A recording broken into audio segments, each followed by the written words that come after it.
we back? Ha ha. Maybe. It looks like we've got action on this end. Guys, let me know if you can hear me now. Otherwise, I will keep staring into the void until it fixes itself. Wow. Chat is going off. What's going on? Natalie Hill, Shoelace, Space Wolf Dan, William Peen, DP, Steven Strait, KR Quintero. Hell of a start, guys. Great to see everybody. Well, let's just kind of pick this up where we left off last week. We've got the Frost Giant. We've got a few more details to kind of lock in. So let's have a look. I did move the camera once more, and we're going to keep playing with it until we've got something we like from it, something that works well. But let's give it a look at it. So we dropped the filter on the leathers. We added some of the same filter into some of the deeper shadows, getting some nice purpley hues down in those deep tones there. We added in some metallics with some various verdigris. And in between the last time you saw this and now, I've also went in and just hit that same auric red. Is that what it's called? You trust me on it. Amphora red. Just as that brown color, that brown base. That's what we worked in. All of the leather straps and all of the ropes and got all that dialed in. Tonight we need to figure out our woods. And, you know, frankly, I want to see about getting more separation in these metallics.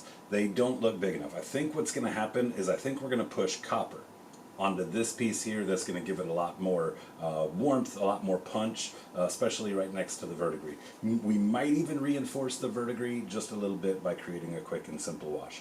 Hopefully, by the time we are done tonight, we'll have one session left for this boy to get done. I still need to make the base. The base needs to be something pretty cool as well, so I need to go ahead and get moving in that direction. That being said, how is everybody doing tonight? Let me know what you're working on right here in the chat. Absolutely great to see everybody here with us. So let's get this party started. I did kill the music. We were running an audio feed basically from YouTube, nice little chill hop station in the background during the last couple of streams. Now there are like some copyright stuff, I guess, that is getting questioned on it, even though it says free to use in the content. And there's also like a little kind of bit of static that was coming through, and the only thing I could figure out was maybe it was coming through that side of things as well. So what I've got in my ear holes tonight, little artist called Amigo the Devil. Now, if you want to kind of peep what I'm peeping with my ear holes, check him out on Spotify. It's kind of dark folk storytelling, which is kind of a really weird description of a music genre. But it's got good banjo to it. It's like campfire music. But the guy feels some stuff and he talks about it. So that's what's going on my entertainment. I definitely recommend, if you'd like a little background music, maybe you find a little something to fill your background as well, and we will just go with it. So here is the question. I know I want to swap out those metallics on that, right? I also am going to want to revisit this tombstone right here that we did last week, right there on his belly. I've got a little bit more I want to address on there. Primarily, let's get it in the shot here. Primarily the moss. I want the moss to be a bit punchier, right? And that also means that I need to bring some shadows into play to really make a lot of the different rocky sculpts on it also stand up a little bit more. So we're going to touch on that, but let's kick it off with this metallic first. Talked about this metallic paint last time, so we're actually going to use some tonight. And while we get started on it, I am going to go ahead, now that I've said hello to everybody, I'm going to go ahead and get rid of this guy. Well, where is that guy? There he is, and peace. There we go. Nice full screen view of what we're working on.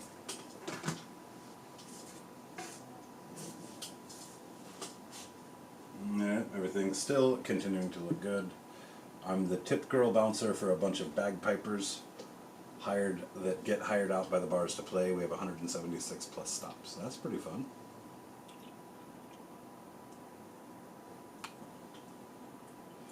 William working on some witches. I like witches. I'm not a witch, I'm your wife. So let's just pull this over here so you can see the copper. And maybe see why I'm suggesting we do it. Maybe we don't paint all of those panels.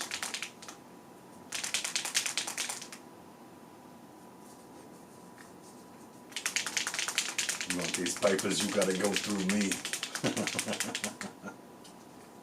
She out there piper pimping, y'all.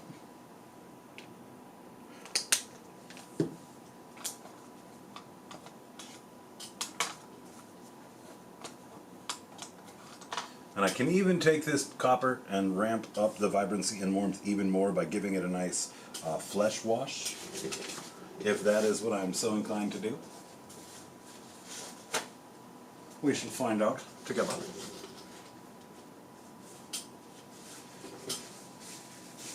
Yeah, very, very strong metallics, KR. They're very strong. They, I absolutely love them out of an airbrush, but the coverage you get with a brush is pretty nice too. So this is a big problem piece right here, I think. All right, let's go ahead and just drop some of this copper on here.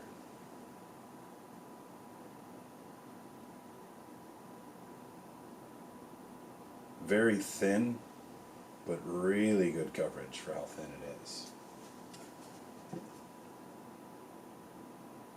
Yeah, so I think that we will be able to leave some steel adjacent, which is good. Getting multiple types of metallics and weathering happening. I didn't varnish this, so I do half expect, you know, okay, it didn't really do as much as I thought, but I thought I might be reactivating some of that rust effect that we put on here before. But turns out it was good. Here's another couple of fun things. You see here? Well, looks like in assembly, I didn't have that aligned right, and I didn't notice until there was a bunch of paint on it. Another little fun little like whoopsie. Let's see if I can even get it on the camera here. It's in such a weird angle. You see this spot right here? The belly right behind these boards? Well, that is basically just primer. And man, it's going to be really hard to get a blend in there. So one of the things that I've determined we're going to do here is we're going to add some bits to it. I've got this nice jawbone here that's going to be slotting in right over top of that. You'll never see what's behind it. And then I've got something like this shield, again from the Sigmar kit. And what we'll probably do is take either the shield or even another little bit that I've got over here and get that positioned right over top of where those should line up. So, crises averted, but it does create just a little bit more work for us.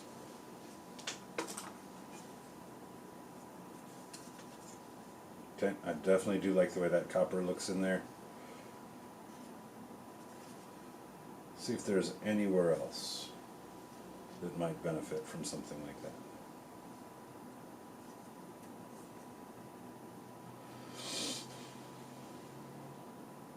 I think kind of the same over here. I think the hook and the sword look too similar. Let's make that hook copper as well.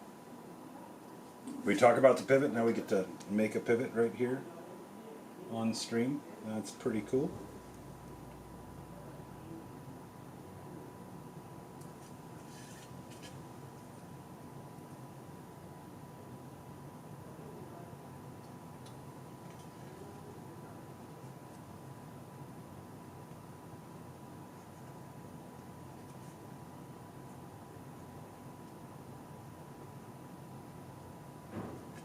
Okay, nice and easy. Nice and easy indeed. And this is fine up here. I like that just fine. I like the little elbow pad just fine. So we're going to let that settle. Chat, like these bars for this bell right here, I'd have to Google search the image to find out exactly what I'm looking at. At first thought, I thought maybe like little pieces of wood. But the closer I look, it doesn't have any of the wooden texture. What colors do these go? Right? What colors? I'll have you guys tell me in chat and we'll go that direction.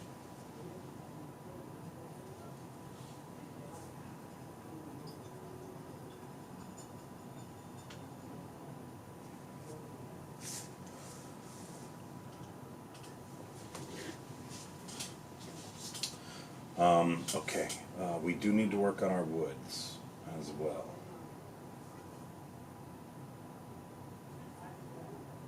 And that's also a tough question for us. I did put it over top of that brown bracer. So it's got to be something with more depth than just another brown element.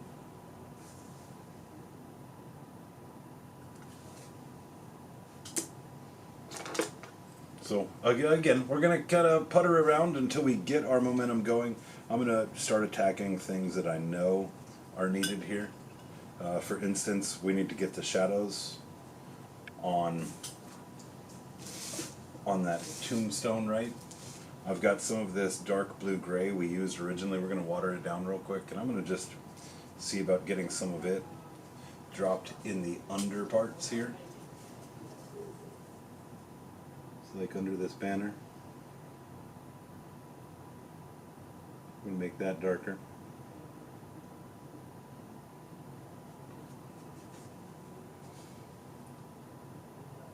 Right inside the top here. That should have a stronger shadow on it.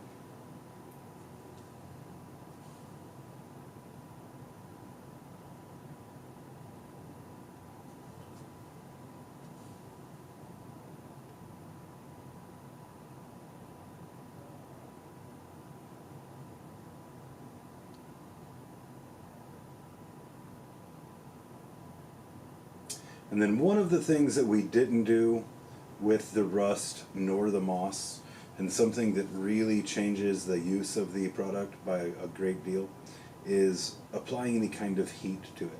So to remedy that, I have brought in a blow dryer this evening. So when we come back with the moss to reapply the moss, we're going to hit it with that hair dryer and see if that will give us a stronger punch on the end result. Because what we really want, actually I was able to sit down with Natalie last week to do some little hobby discussion, little feedback stuff. Showed her a picture of some places that I've used that moss in the past, and well, that stuff can get very, very vibrant, and that's what we want here.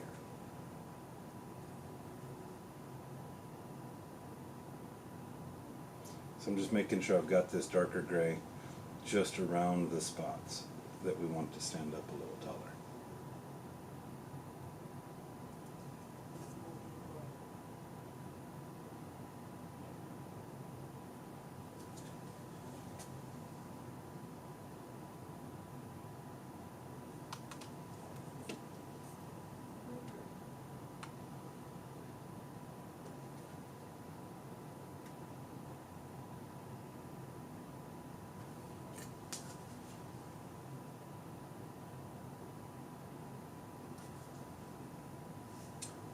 And if you can see the paint being applied, it's very much a glaze consistency.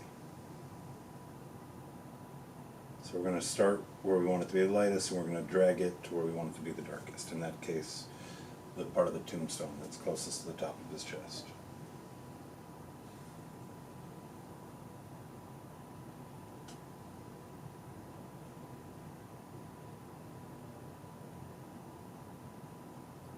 The recess is behind that chain.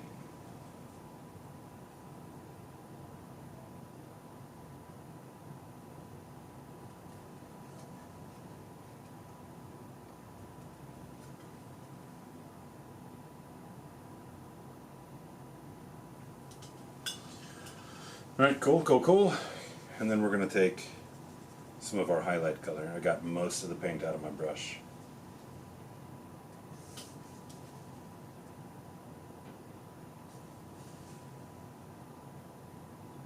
Lots of water, super saturated. I just want to make sure I've got good good opacity on it.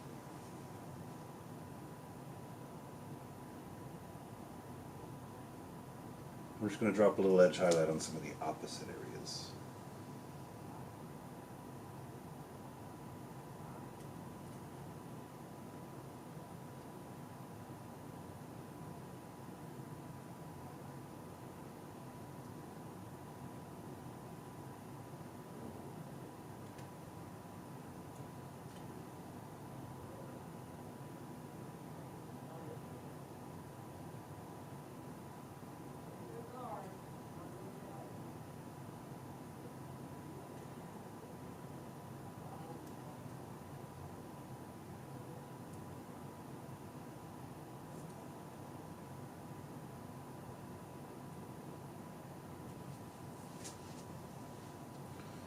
Yep, too easy. Just gotta be kinda slow with it. You know, we like to use the sides of our bristles for our edge highlights when we can, but sometimes you gotta get down in there with just the tip. Make your jokes at home.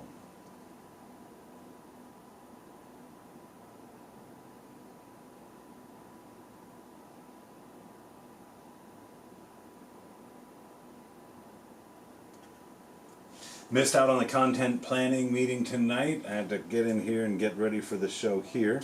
Hopefully we got some good stuff set up for the next 2 weeks of streaming. Battle report wise. I still have to go and check what the results were on the poll I ran last week. I did get a request, a commission request from the person I did those world eaters from prior. Got a couple things he wants to get added to the list. The sooner the better. So we might go ahead and knock out a couple of rhinos, a couple of cultists. That shouldn't take too long at all. Alright, let's let that dry down real nice. Wood is weird, never the color of brown wood. Alright, let's go a little further back up.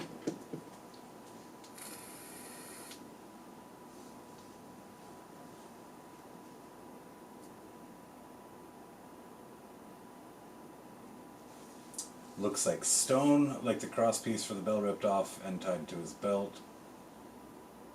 Wood is weird. The skin is awesome. Really like it. Thank you very much, KR. I appreciate that. This dirty down moss or whatever the name is. Yep.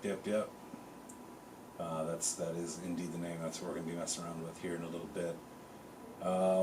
Peasant Oliver, great to see you. Thanks for tuning in. Definitely some juicy games. So I don't think that these crossbeams are stone, Dean. They kind of look like, I think they're metal bars of some sort. I'm just not sure what the composition of those metal bars is. Whether it is going to be something like a copper or it is going to be something like a dark steel. I do think a dark steel would look pretty good there. But we just want to make sure that whatever it is gives us a good differential from, of course, the verdigris on the bronze. That's what we found over here, was that there really wasn't much of a stretch from the way I did the other one. So while we think on that, let's go ahead and touch up those bronze pieces we just painted. Let's go ahead and drop ourselves just a little wash over top of it. Now, I'm going to go with a Magos. We want these purpley tones in here. This Magos is a bit of a lavender sort of vibe going on with it. Kind of see it there. That's going to add a little bit of warmth too. So just kind of 50-50, break it down with water, 50% dilution.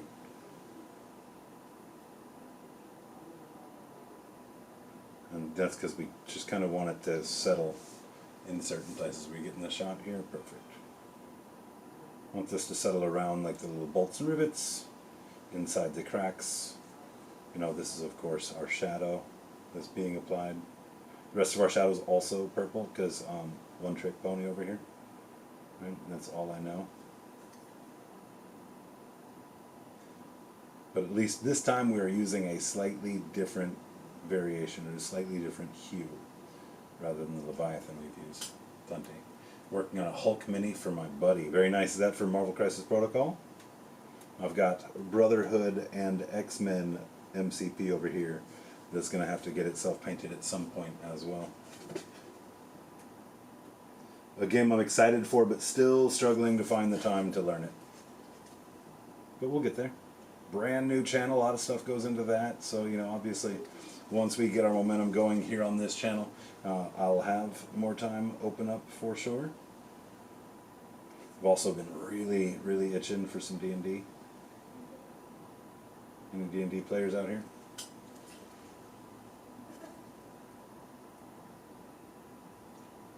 So that adds a nice kind of twist to it. Hadn't used this yet on copper. I was confident that it would work, but I'm definitely glad to see that it is working. Kind of the same thing, just glazing down where I want there to be pronounced shadows on here. it can overlap. We've got it watered down enough, it's going to run down to those recesses. But you see how much more warmth we're getting out of that copper now? And now this, and this, and this, we do have, even if subtle, nice variation there. Another thing I would like to do, we're going to take some of this Two Thin Coats Mythic Turquoise right here. Come on in, guys. Everybody shout out Julian. What's going on, homie? Hey, man. What's up, Josh? How are you, man? What's going on? Got a couple guys crashing the studio here.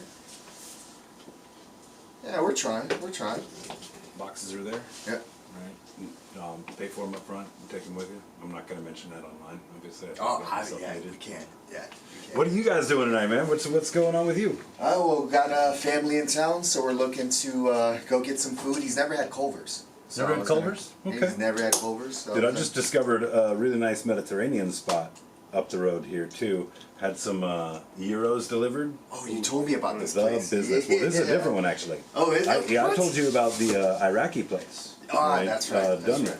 right. I told you about that place, and that place is really good as well. But yeah, this was like gyros and like more Mediterranean.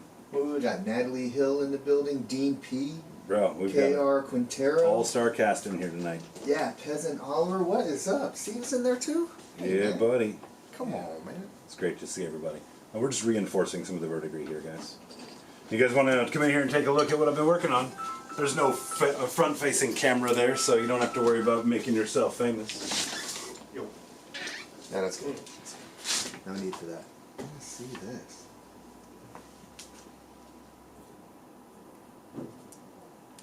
Oh, you did the tombstone, like that piece. Yeah, that's one of the things we've been kind of problem solving, trying to work out. Look at that. We took a shot at doing something like brush painted marble, but it really was very clumsy, and so just adding additional textures until it like diffused the clumsiness of the thing enough. Wow. And then we're adding interest with all the other stuff. What do you think of that leather though, bro? Yeah, that looks good. I was admiring that. I love the lines. It just adds texture to it. Yeah, very, very happy with it. It has created an interesting conundrum with a lot of the wood pieces, right? Because we need the wood pieces to stand out different from the leather. And that rich brown leather would also have been a great color for wood planks. So we're going to figure that out. I'm thinking we're going to have a little more yellow into the wood. Maybe kick off something like a Nasdrag and add some brown to it. That way it still will have a natural look, but it won't be in the same... in the same color spectrum, right? Yeah, That's you don't a little, want to match it. No. Right. It's got to stand apart a little bit. I approve, man. That's nice. Hell yeah, brother. Keep chunking. Yeah, well, you guys be safe out there. Have yourselves a good time. Always nice to have surprise guests here in the studio. Absolutely.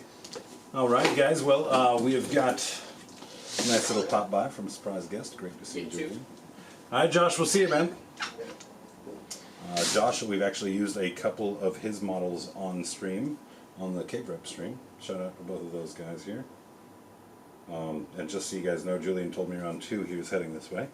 And well, that was about 7 hours ago. So that is just prime Julian right there, guys. It's just prime Julian. Alright, let's check the thumb here. I think I want a little bit more water in it. I think I want it to flow a little bit smoother.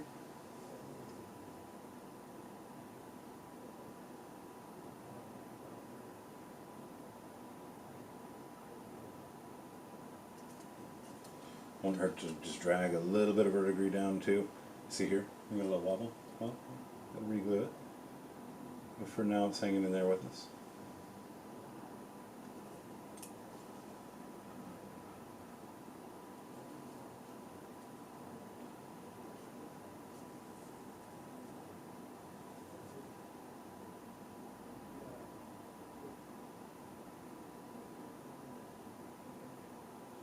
Copper is going to make this, I think, a lot more prominent too, getting the verdigris.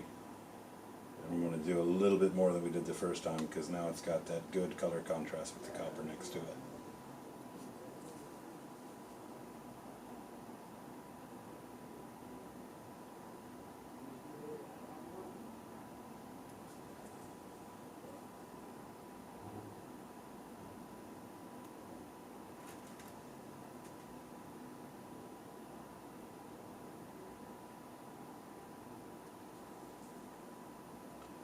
You could do this with an orange too, break it way, way down like this, and then let it kind of gather and pool in the recesses if you want that rusty sort of vibe to enhance the bolts and rivets on something that is exposed to those elements.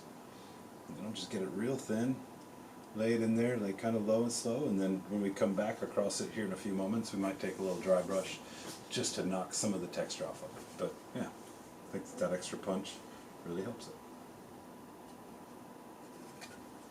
Let's kind of do the same thing on this sword. We'll just retouch all these bronzes while we're at it.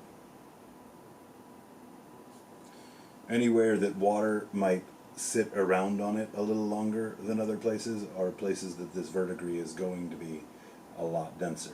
Now I'm not going to put it like around the claw here. This sword is swinging, the hook there is swinging, right? So this, we're capturing a snapshot of a moment in action with that. So we don't want to treat that like those two pieces are attached. So by the logic of, you know, if there's recesses, it's going to gather there. It's not going to gather as much in those recesses because those recesses are in action right now. Cool. Anybody else feel like I'm just kind of dawdling until I figure out what the hell we're going to do here? Because that's how I paint, y'all.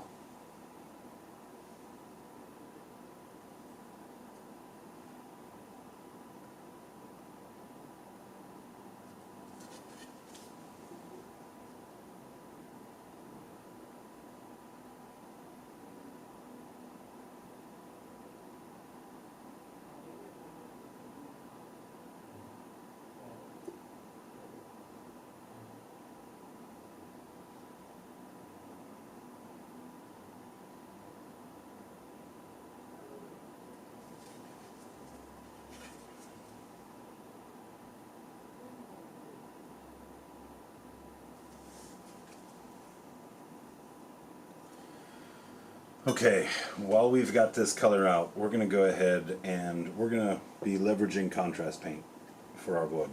So I'm going to take this existing Trooper white, kind of a warm white, and we're just going to go ahead and work that back into the shield here.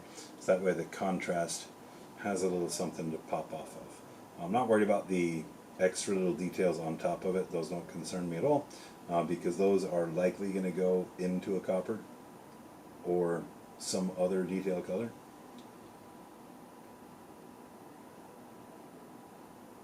And we're not worried about getting full coverage down in there.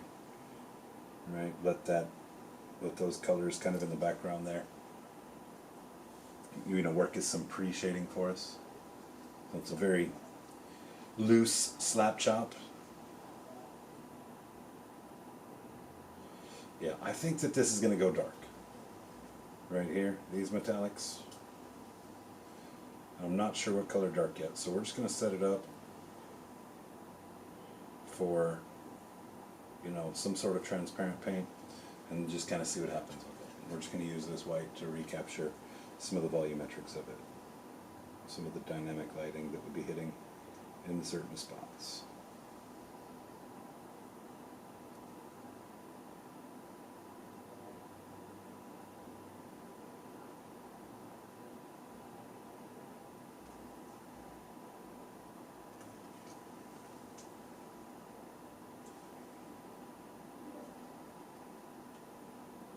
Getting a lot of that done just like with like this very crude edge highlight.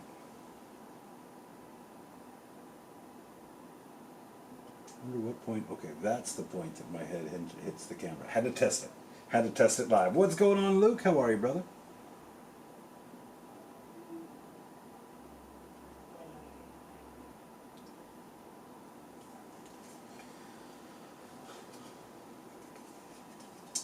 And all of this wood actually stayed pretty good. We're going to hit a couple of edges.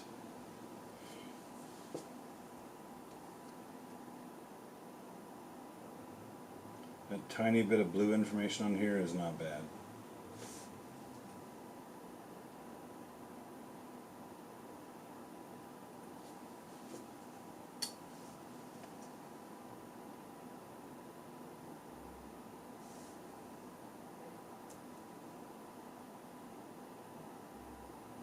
And a lot of the reason for this white is we just want our edges to really, really punch out and be a little bit more dynamic than the middles of it. That'll also help it stand apart from the bracers a bit. And any kind of little textures that we could bring out with like maybe the flat side of the brush won't hurt either. This is just a base coat on that, on the arm wrapping right there. So it's really okay if I hit any of that accidentally. That's right. That's right. Imperium, Gamers Imperium growing here in town.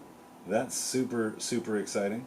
They're not too far up the road, but definitely far enough up the road that it is a different community to some degree right up the street there. And Travis has been doing a fantastic job with that shop.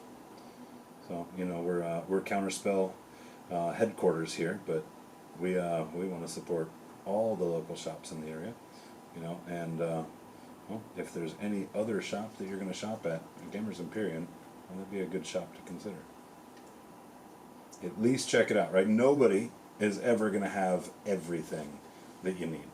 You're typically going to need a couple of different places, right? So, yeah, definitely put them on your radar as a list of, there's a spot to pop by and check out at some point.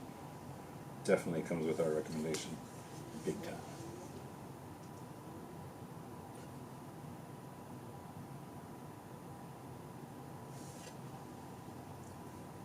Okay, that's blocked in. Nice. It's going to come over here and just touch this skull. And this hand.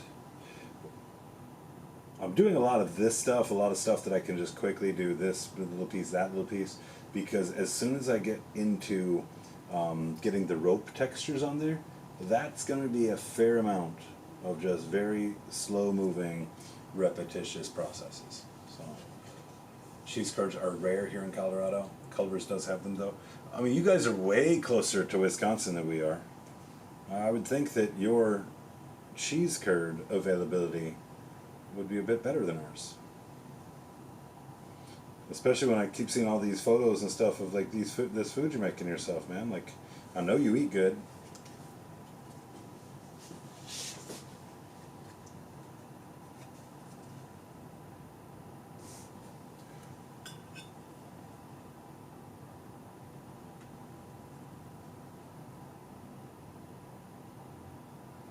There's a little hand hanging from his belt here. This is long severed.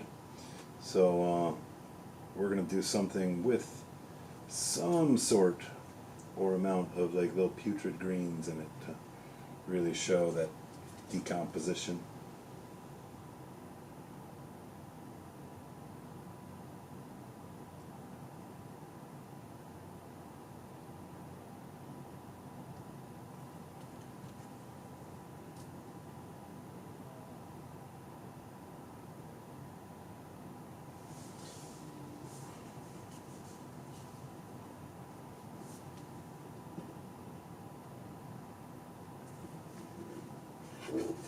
Okay, do the same thing with the wood right here for his belly.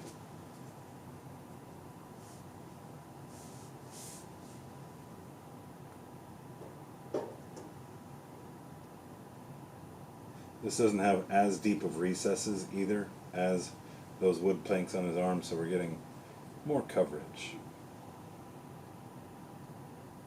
So that way we're not just like edge highlighting a box.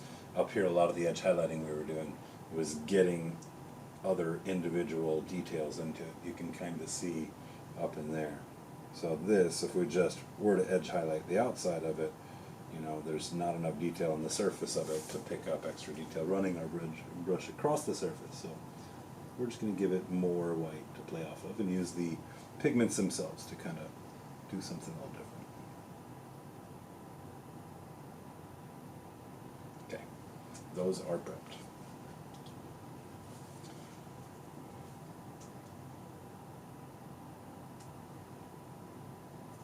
Yeah, whoa, yeah.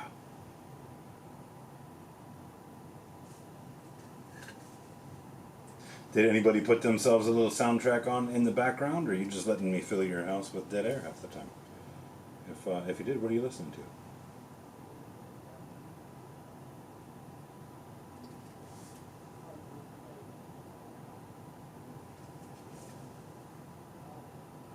You have a zillion Midwestern people, though, right? Yeah, I'm sure most of them are over the age of 60. I was born in Michigan, but moved here in the 60s. Yeah, you were basically raised there then, right? Because you would have been a wee lad in the 60s, huh?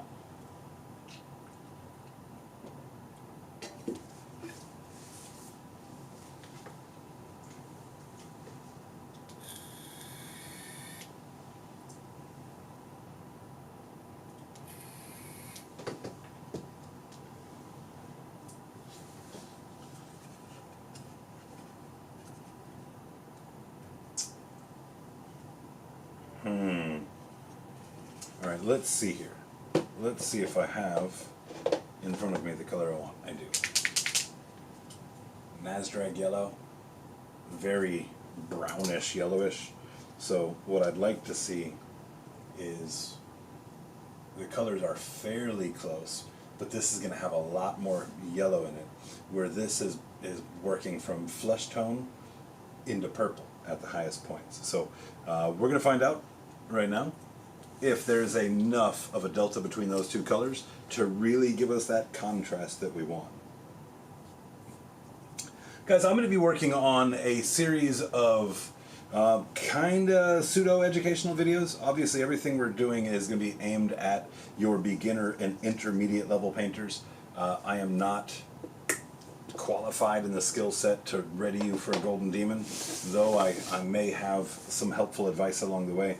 But you know, I am definitely well capable of taking people early in their journey and giving them kind of a quick crash course to get them to about where I am in terms of knowledge and skill sets, which is of course the first stop on the way to that golden demon.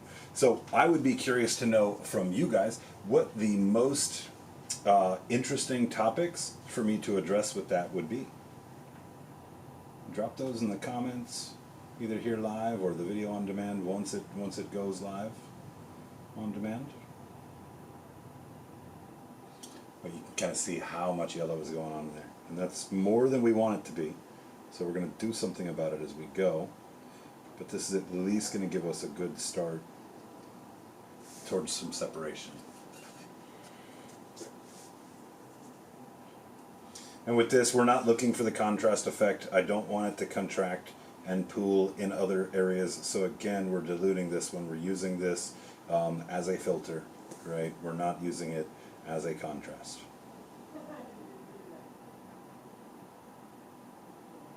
We just want to tint the whole thing and give it its base color values, and then we're going to add some shadows to it, some highlights to it. So in many ways, this will become our mid-tone by the time we're done. Dun, dun, dun.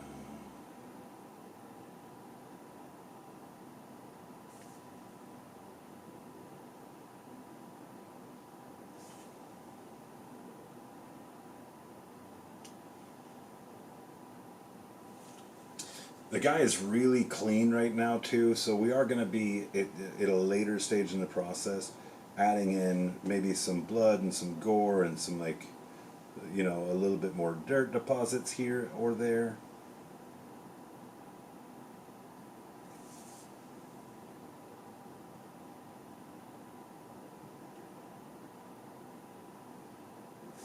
And just to make sure we got the coverage, we're going to paint over this latch right here. And although not entirely, we just want to make sure that we're not missing any of the wood underneath it. So going over everything, we'll be repainting that most highest surface level with whatever color that latch will be.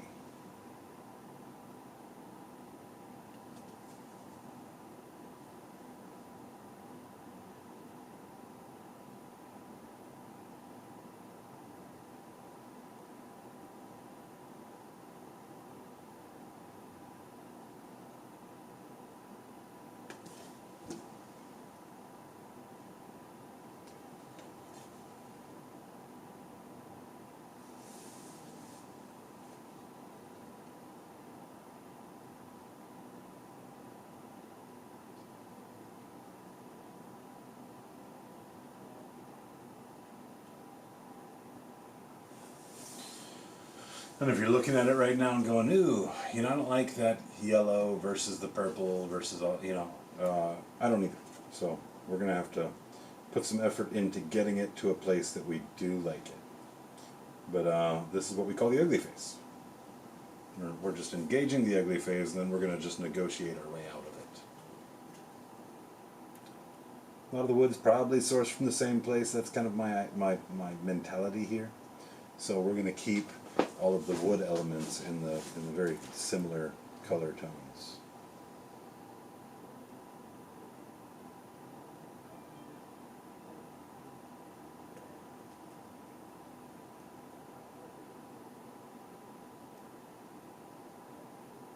Some of the blue that's left behind too, you're going to find this yellow over top overlapping it, is going to add kind of a greening effect to certain parts of it, which we've already talked about working some moss into the wood as, again, cold and wet. That's that can definitely promote some moss, especially with all that, you know, with that moisture just cooking into it, staying warm by a campfire or whatever. Lots of condensation. Condensation leads to mold.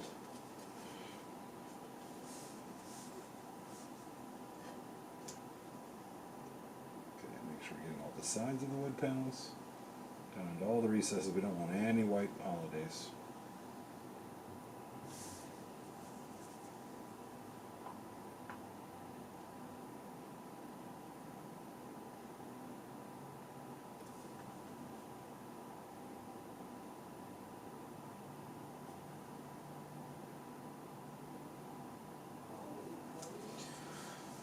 I mean, it is nice that this is starting to point out where the different elements are, even if it's not the color that we want it to be here in the very front of this.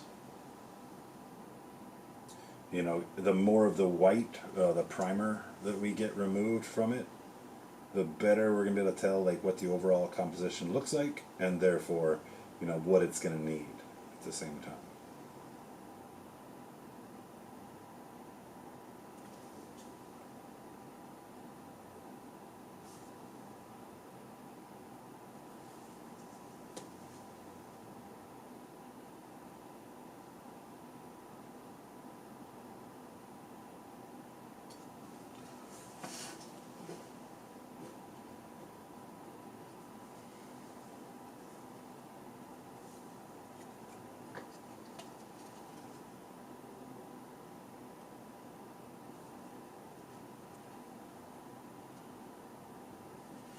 Okay, good start there. Good start there. Let's that kind of hang out still a bit. Let's go ahead and grab what we want to go into the recesses. We're going to go with some snake bite leather for this to make sure that we really push it into more of a brown. Of course, another contrast, and we're going to be using it in a non-contrast sort of way. Again, like we did that yellow. Put it on the palette here. Water it down a healthy amount. Break that medium. I'm going to pull a little bit of extra off right here on my paper towel because we want to do, I think, a bit more glazing with this. So we're going to start from the outside and push towards that ribbon.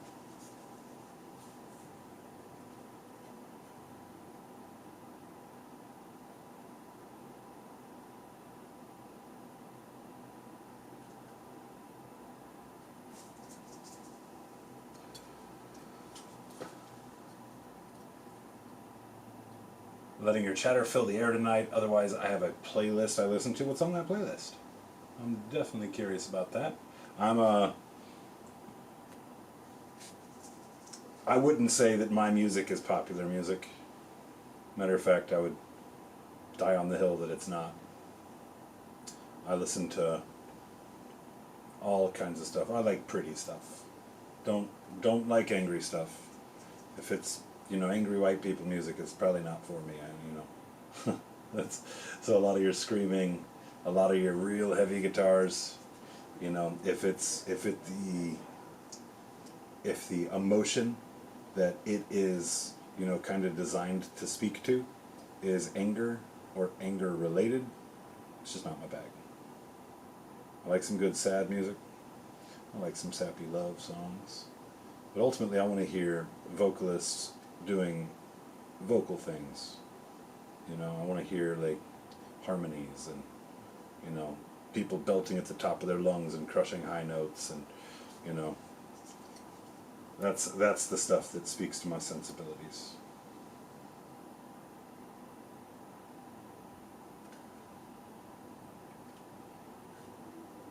So you see a lot of that yellow is now shifting closer to the brown, but in its highest points, it's going to be that yellow. Whereas in the highest points of the leather, right, it's a flesh tone.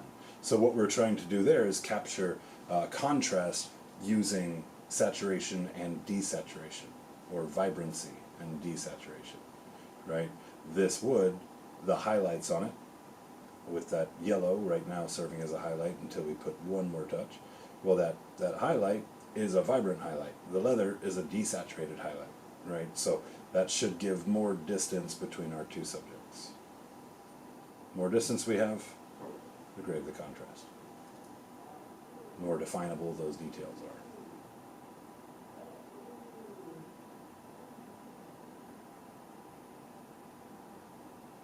And ideally I want to get this wood rich enough and wood looking enough that if I paint copper for a lot of these extra, you know, little details, the door latch, the door lock, all this kind of stuff, if I do a copper for it, that copper will have something to stand up against and really shine. Against yellow, it's not going to do that so much. Brown, it'll do it a lot better.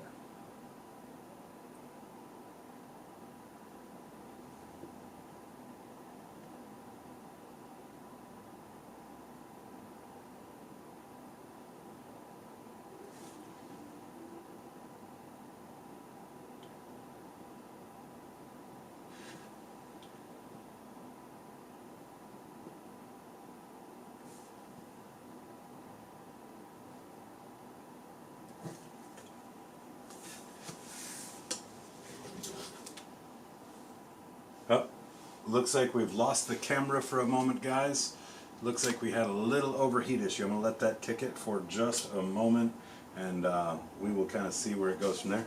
Don't know when it dropped off, but I did just look up and see that it did. So it might be a position thing for the camera. The camera might need to be in a slightly better position and might need to move a light. I'll test the light theory right now, as a matter of fact.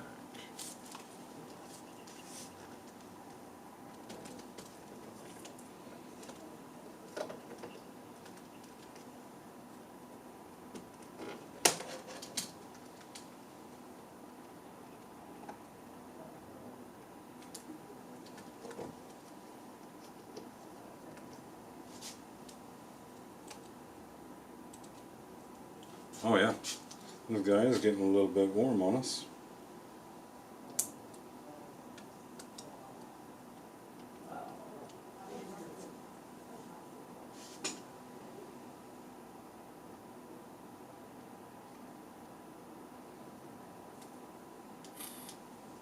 Well, we'll have to see what we can do here. In the meantime, enjoy the black screen, my friends.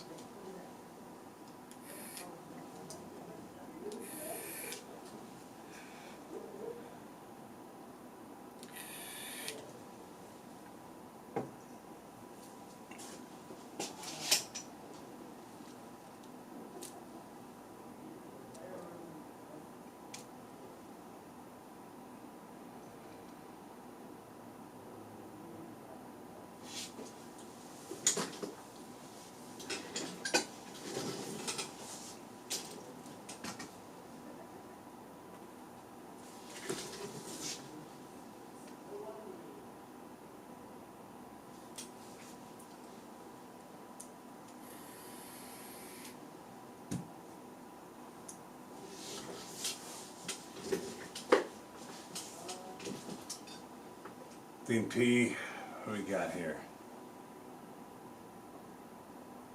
Letting your chatter fill the air tonight. Otherwise, I have a playlist I listen to. William Payne, I think I went over that one. Nothing playing, watching on the TV, so that locks down phone and TV. But I've got enough Nightcore songs running through my head from listening to them at work all day. Not familiar with Nightcore. Is that going to be in that genre that I talked about? Wasn't really my bag?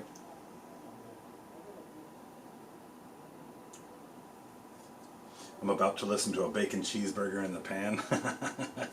Damn. I'm coming up to visit you, KR. I've said it before. I'm not even joking. You say all the things that make a fat guy fall in love. I'll tell you that. Ooh, how to plan the pivot for the application of contrast, color, temperature, hue, brightness, etc. Yeah, that's one of the things that I want to talk about for sure in greater detail are the different layers of contrast. We've talked about it. Anybody who's been paint judged at an event and sat down with me for feedback afterwards, it's always something we discuss. The two things we discuss is the lie, right? And the painting is lying, and of course ways to get contrast into your model.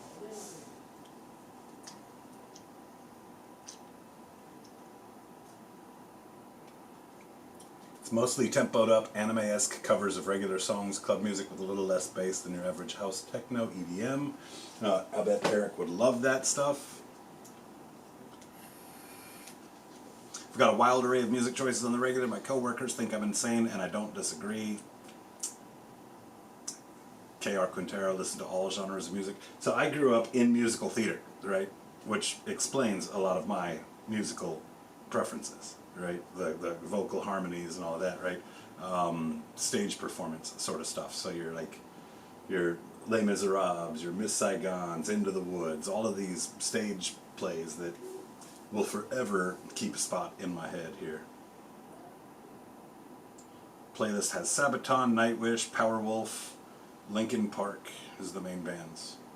Okay, it's not bad. I've heard most of those. They're not too heavy, but probably not my primary.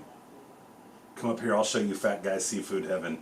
I want to very, very badly. What's going on, 24th Legion Wargaming? JC, how are you? At some point, I'm going to make it up there. 100.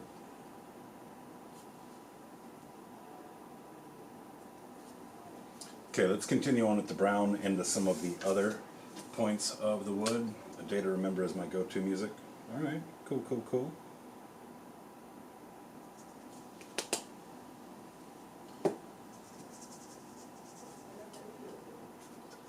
When Cryface joins me in the studio, could be as early as next week. Of course, we've got a lot of things we're working on to get him his regular Monday afternoon slot to do live paint streams.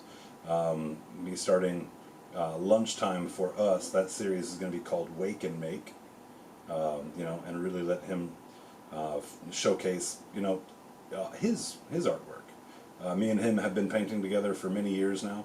And although there's several things that we do very similar, our styles are drastically different. So a lot of the things that you'll see me do and struggle with are the things that he is very good at, right? Super tight blends, super crispy edge highlights. Those are the things that he is well practiced at, and why he does, most of the showcase work out of the studio. Had he had time available, we would have had him do this one up. Now, I'm not going to lie to you guys. A lot of people haven't asked around about commission prices or what that type of stuff costs. Commission is not cheap, right? A showcase piece, this done at the top level showcase Cryface quality, is somewhere in the ballpark of $1,800 for the paint job, right? Obviously, I am pushing myself to do just extra, more than I normally do on a paint job, but I'm not going to be able to get it to that same point that Cryface might have been able to get it. But then again, it's going to take him about 3 times the amount of time, and that also puts us 3 times further behind on the other workload that we have. So, you fit the task to the tools. And maybe next year we can get one of those really, really high-end showcase pieces out. We'll just have to see as we go.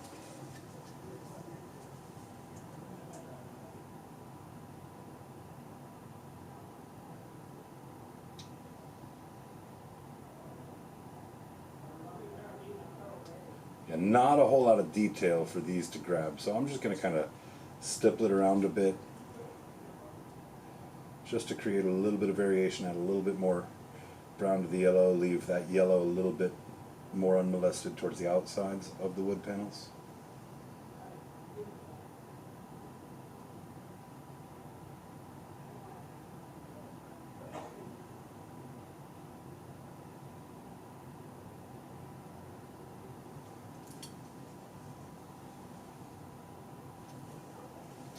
Let that marinate for a moment.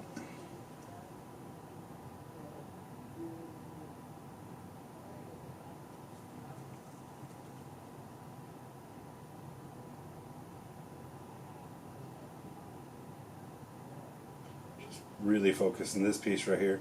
I just want to get that brown into all of the recesses around this guy, primarily.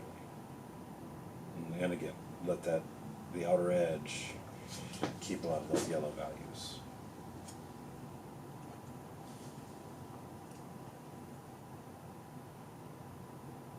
Now this color scheme, I don't think, especially for the wood, it's very, you know, kind of cartoony, very illustrative. So you're probably not going to mess around with a recipe like this on something that's going for more of a realistic approach.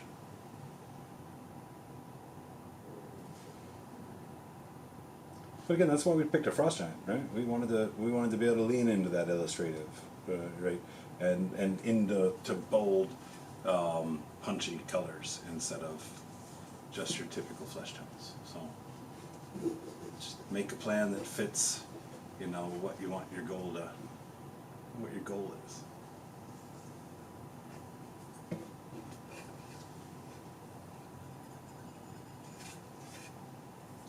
Okay, definitely not bad. I'm gonna let that sit in right there. It's still kind of running together with the other leather a bit.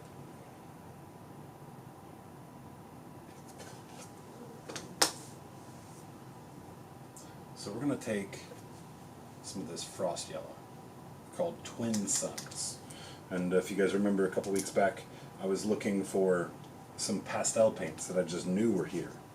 I just knew I had them. And I couldn't find them. And they were at the home studio. So I brought them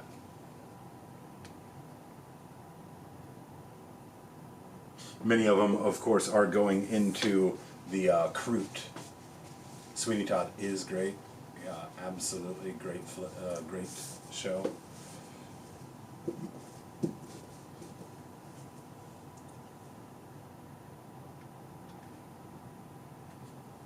Natalie, have you seen Dr. Horrible sing-along blog?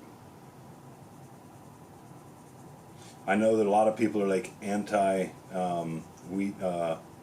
Whedon, right? Anti-Joss Whedon nowadays. But I don't know if I could ever be anti-Neil Patrick Harris. And he's so good in it.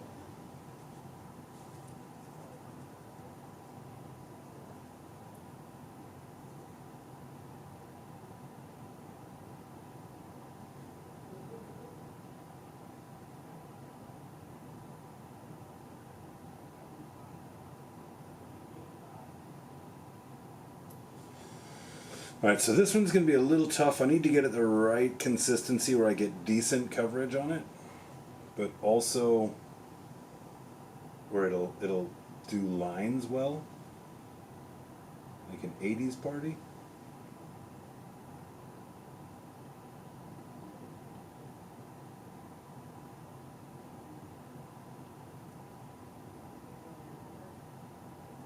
And we're just highlighting the bottom of each panel more or less. We might add a couple more spots in here or there.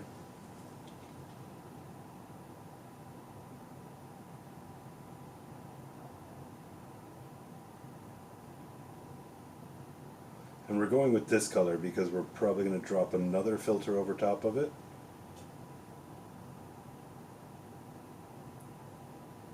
And then of course these spots where we've got really well defined wood grooves, we're going to follow the groove instead of going with the straight line. Yeah, a lot of these guys, Natalie, when they take a road trip with me and we get started on to like influential music, you know, it is not uncommon I make them listen to some sort of musical, whether it's like, you know, just a track that I like or you know, the entire show of Hamilton. You know, I've forced people to experience both. Sometimes in the same trip.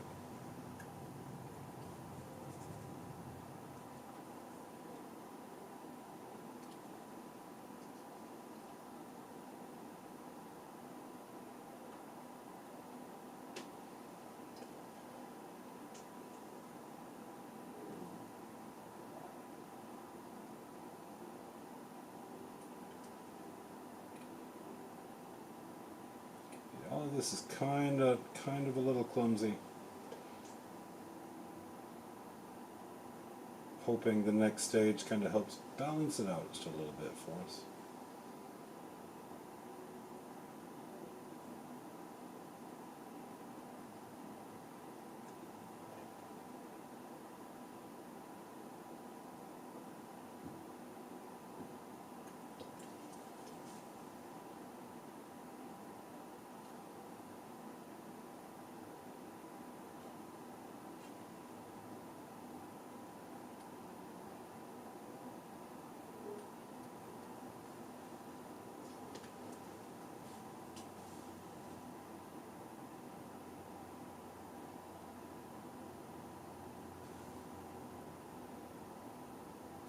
Has Been has some great songs. Has Been Hotel, is that the that animated show?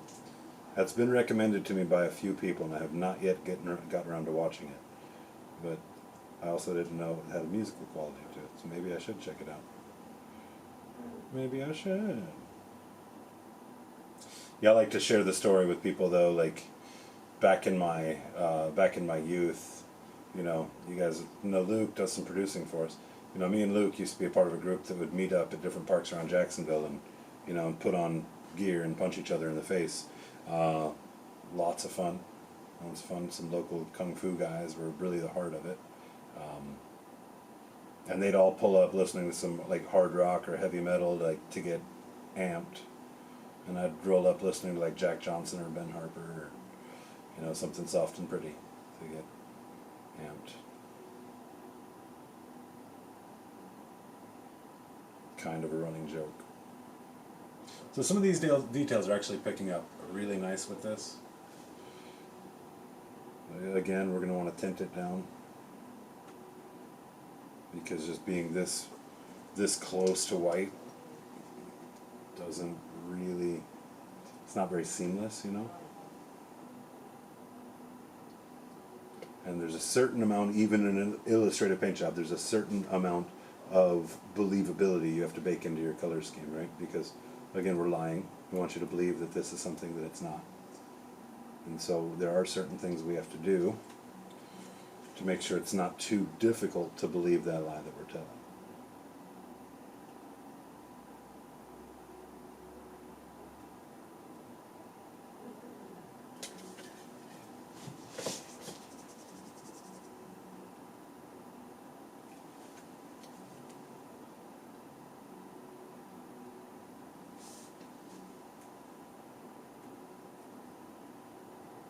All right, Dean, I will check it out, man. Like, I think all the weekly shows that I watch have already come out. And I've already peeped the episodes. So I think I'll have a little bit more time for some new stuff anyway. I'll pop it on tonight.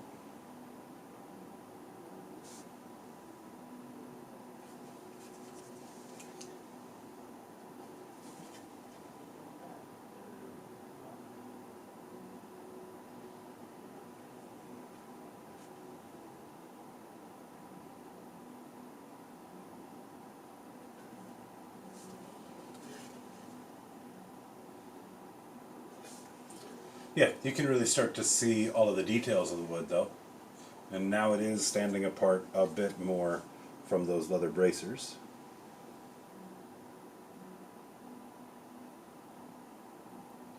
And wood during its decomposition process can kind of get faded like this.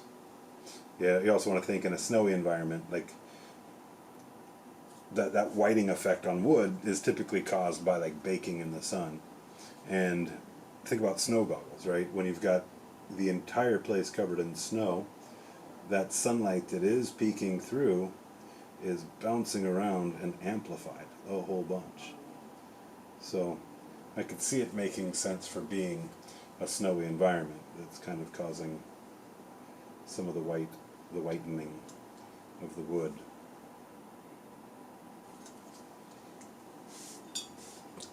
Let's do this.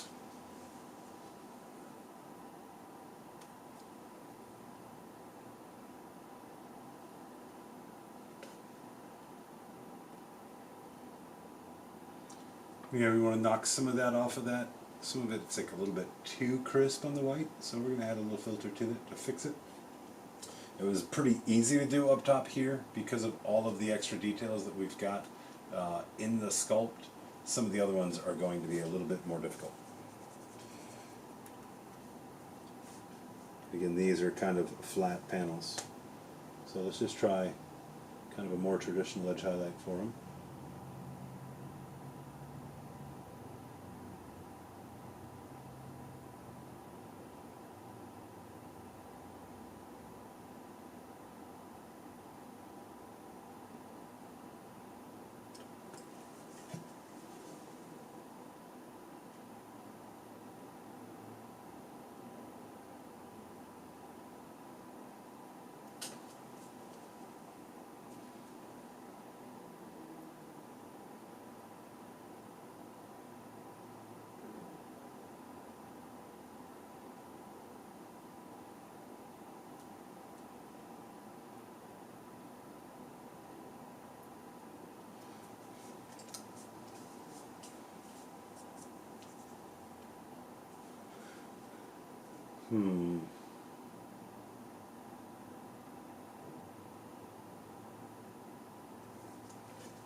Difficult angles, strike again.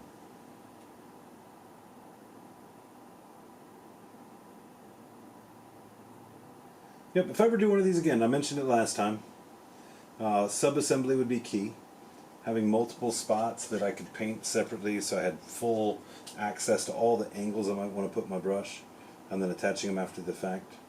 The hardest part about this is the seams for these guys, for their shoulders, where their arms attached to the torso. Just in case you didn't know what shoulders were. No, of course I'm kidding. Well, you'd have to do some sort of green stuff or milliput preparation to be able to cover those seams better.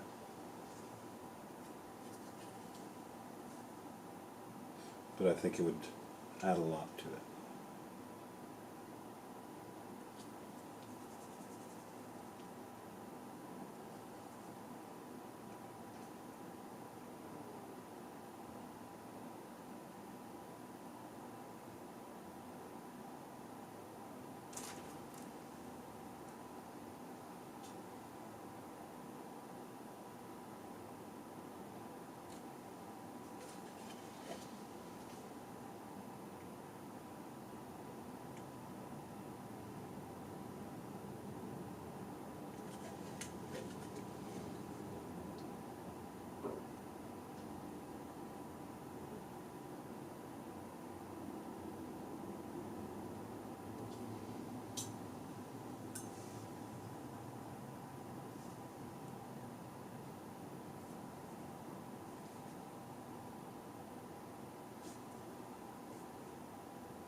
Looks like we've got a little hitchhiker in the tip of our brush. Let's pull that.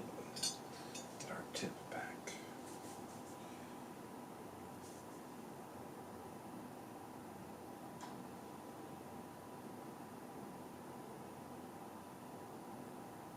And we're just going to use a little, very quick, little bit of line work.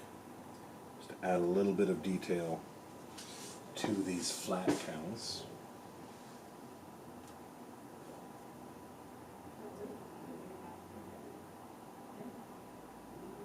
Ideally, once you start the brush's movement, you want to finish it to its destination. You don't want to do a bunch of sketchy stuff.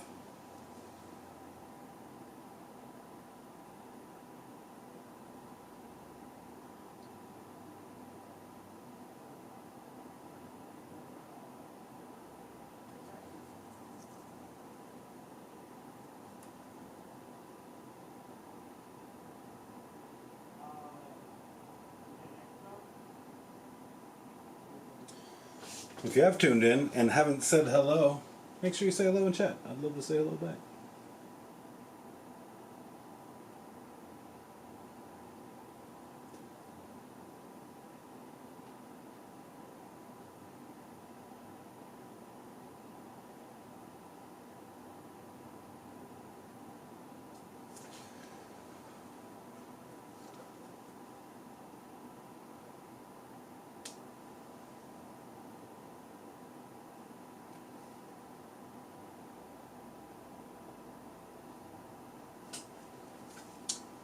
Not too shabby.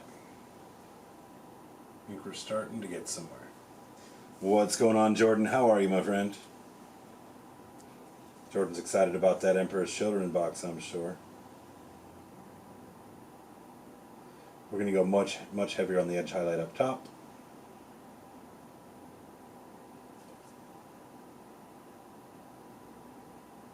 Kind of hit each one of these. And you see I'm not worried about like you're getting a little bit of an angle to the edge highlight out towards the edge. Of course the edges are going to whiten a bit more. Any kind of weathering effects that are happening to especially a wooden object are going to happen more at your edges and your perimeter than they are in the middle of the thing. So as I'm running this edge highlight across the top, if it kind of pushes its way down the side, that's okay.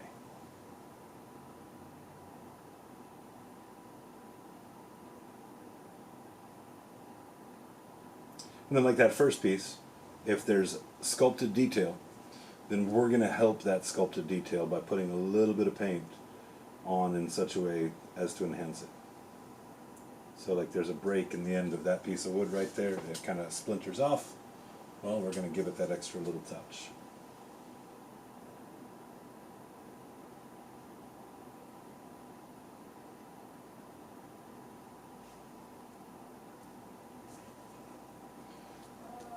Okay, clean the brush tip, and then let's see if there's any other interesting places we can add tiny bits of texture.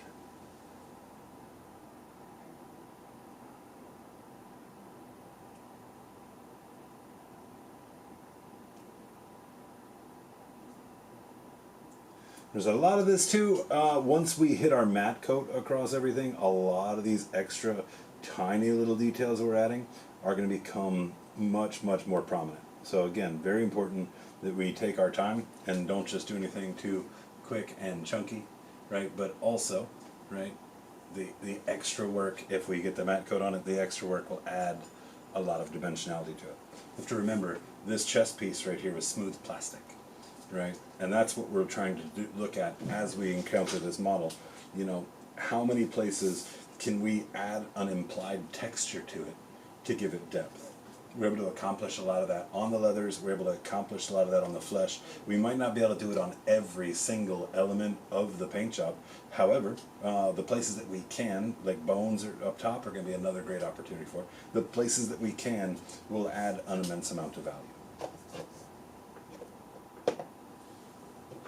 Okay, what else do I have in front of me here? We want to avoid a flesh wash. All right, so Agaros Dunes is a slightly less yellow Nasdrag. You see they're very close here. This one is much more of a khaki. And what we want to do now is just add that final little,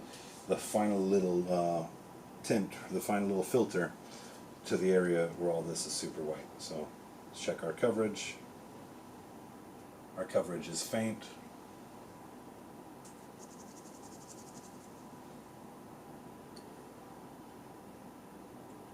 And that's really kind of what we're going for here.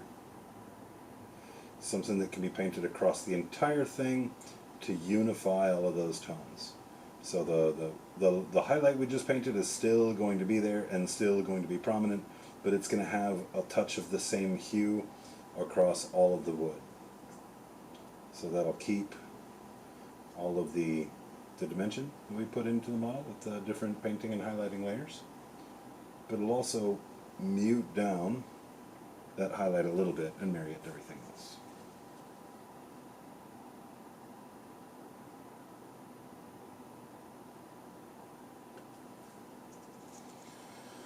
Yeah, well, like we talked about in the beginning, you know, I meander until I get that motivation going, and then once you kind of get the motivation going, you'll find you get a lot of progress pretty quick on an item. Now, the other option, rather than kind of piddling about until you have the motivation or you have the direction, you know, would be just to sit back and stare at the model until it tells you what colors to paint it. And I've a pretty long history of trying to make that work for me too. But this, you know, just kind of staying busy, keeping progress happening. A lot of that, of course, is empowered by my willingness to make a mistake and have to do something over again. But, you know, I think that if we look at this paint job, there's not many times that I've had to do something over again. Maybe have to pivot, maybe have to change the way that I might have intended to do it to start with. But not a complete reset.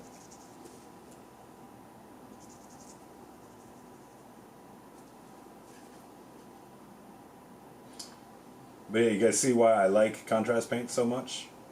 Isn't necessarily for being able to contrast paint, but it's basically, when treated like this, we're using it more like an ink, right? And well, there's a lot of really great colors in the contrast range, and as soon as we break the medium and convert them back down to just being an ink, there's a lot of really complementary stuff. So Nazdrag, Snakebite, Leather, Agaros, Dunes, all three of those colors are in that wood, and it's really starting to take shape now.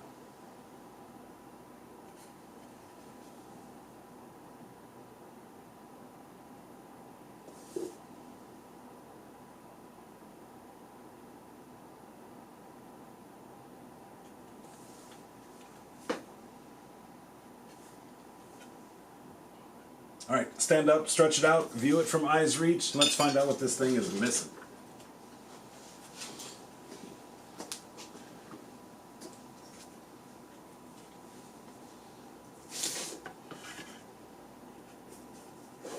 Let's see if we can get it set up in a way that you guys can see a bit more of what's actually happening on it from the straight on. So now we're getting a lot more kind of overhead stuff happening. Shout out to the Exemplar wet palette here, brought to us by Game Envy. We appreciate that support.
Okay, this Leviathan Blue, very, very dark.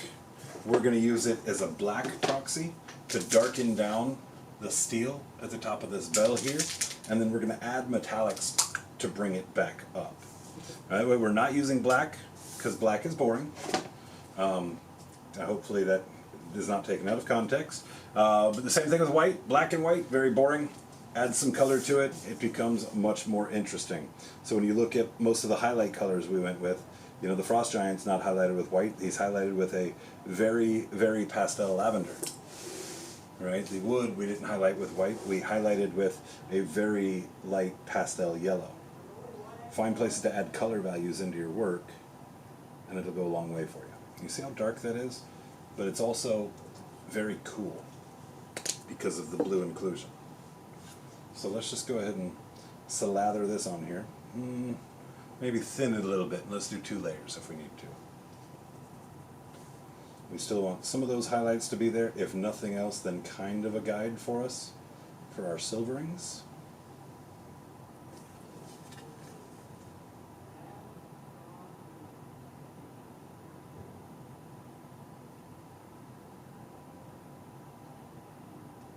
I do hope that this changes the way that you guys look at contrast paint as well.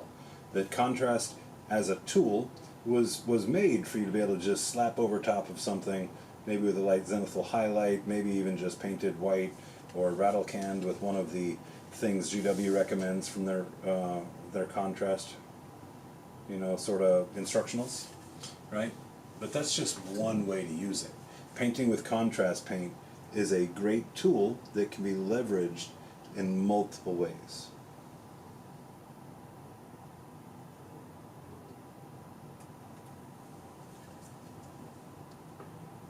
That's good. I think the darkness of the bell is going to work well there, especially once we get a little bit of shine from a darker metallic. So let's take, and just because I don't have, I've got a couple of dark metallics that are just dark for the sake of being dark. So I want to do a little test here. I'm going to take, let's go ahead and pick that back up because that's primarily medium. Give this a good shake. I'm going to take and mix some of that dark blue into this silver and see what it looks like on the palette, and maybe I put it on there, maybe I don't. We don't know yet.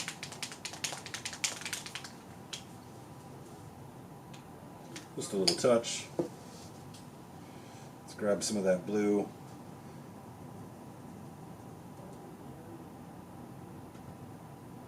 The only concern that I have is I do want it to be far enough distance away from the blue that's on the leg.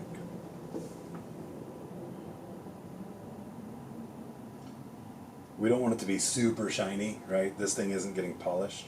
So this also helps knock down some of the brightness of that silver on there. We're gonna let that sit for a moment, make sure that contrast gets good and dry, and I think we're gonna try that on there. In the meantime, our wood has been addressed. So many things to be taken out of context from this stream so far tonight. That's how we know we're on the right path. Let's also use this same blue right here. We talked about doing like a Timberwolf grays for the fur on the back here. So let's just go ahead and drop some of this so we've got it in those recesses.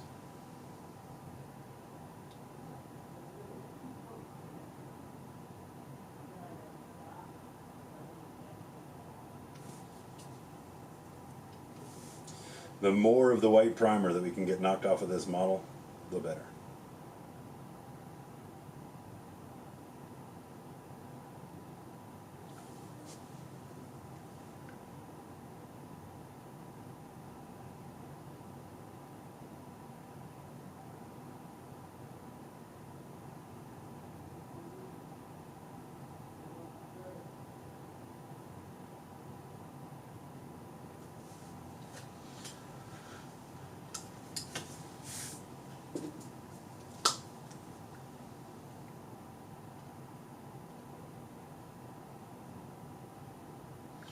Get us another brush and a half or so.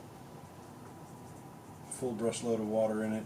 Bring it back down, maybe a little more. Let's do double that. Have you ever used like a heated up screwdriver or something to do plasma holes through models?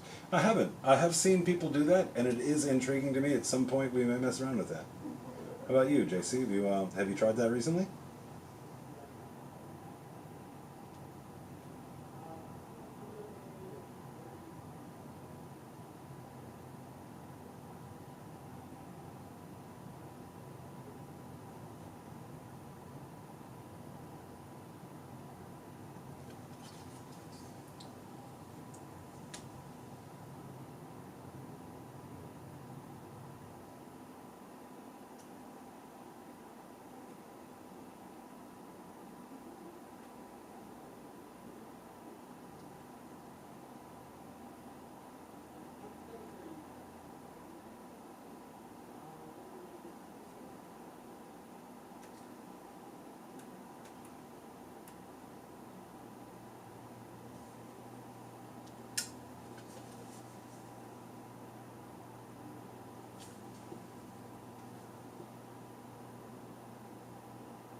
Dude, make sure you show me what you got when you're done with it. I'd love to see that experiment.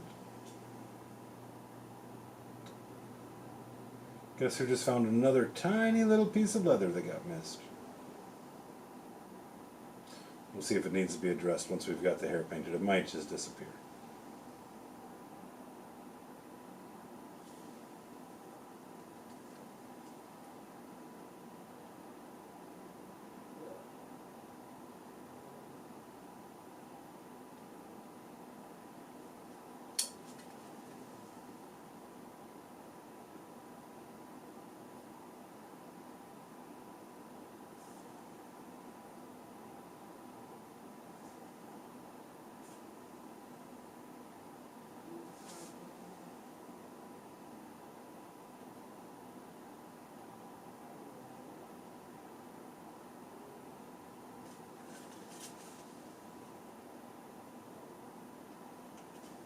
We're looking for a fairly solid coverage here.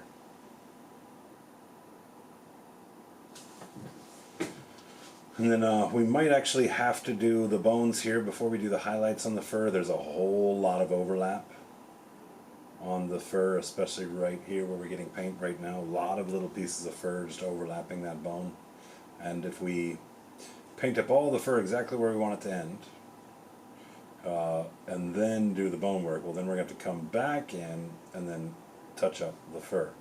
So the hope is that we can do the bone next, and in doing so, you know, we'll have to correct a few things on the fur itself, but you know, we'll only have to take and do the fine detail painting for the fur a single time.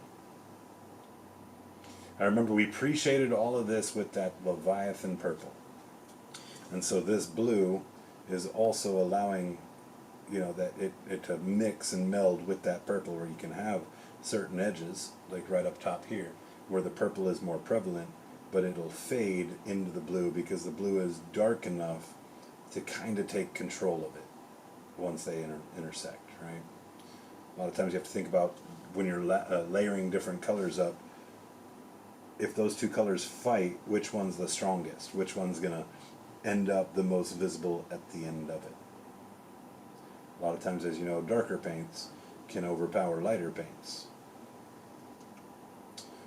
And I think that this blue is a little bit darker, but the fact that they're both kind of in the same family, they both have that blue in them. Coverage on this is a little bit harder to get to as well, in the fact that it's not as dense of a pigment in this one, I don't think. So I think in most cases you'd probably have to do a couple of them, a couple of layers.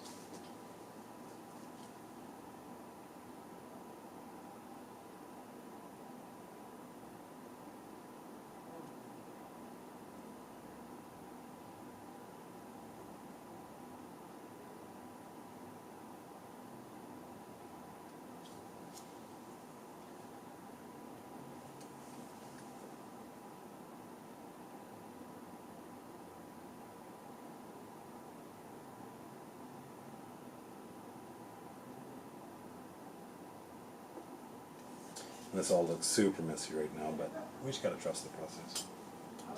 And again, ugly face. Everybody, ugly faces sometimes.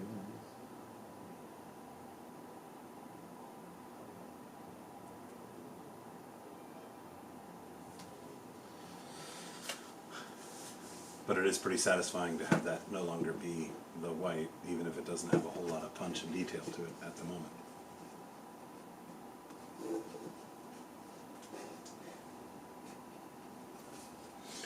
While we have this blue out, I'm going to take it and I'm going to just drop it in some of these other areas, like on this yellow here, on the bottom sides, to make the shadow a little bit more prominent. I'm opting for this color instead of the purple, because, you know, the blue and yellow, kind of a greening aspect that we talked about, purple and yellow mixing creates more of a kind of grayish green brown sort of color, is not terribly attractive. And our next step for the wood is to add the green elements to it with the moss.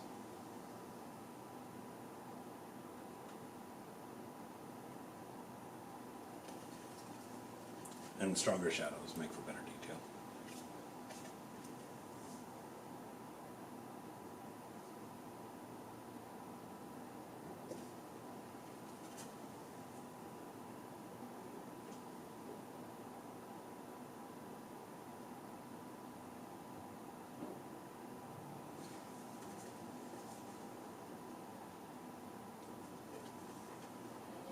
Nice.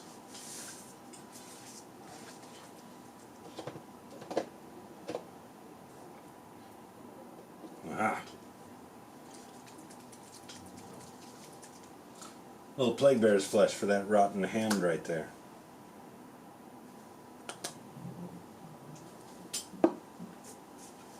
For this one, I'm not going to desaturate, or I'm not going to thin it out at all. We're just going to go full thickness right out of the pot.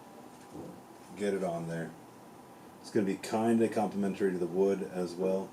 This green obviously having a lot more yellow in it.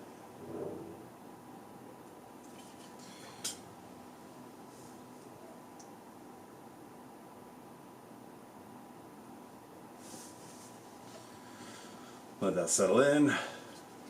Guys, we're really kind of cooking now. Starting to just take things off the list and getting closer to a point where we get that final pass and we just punch up all the little details as we go.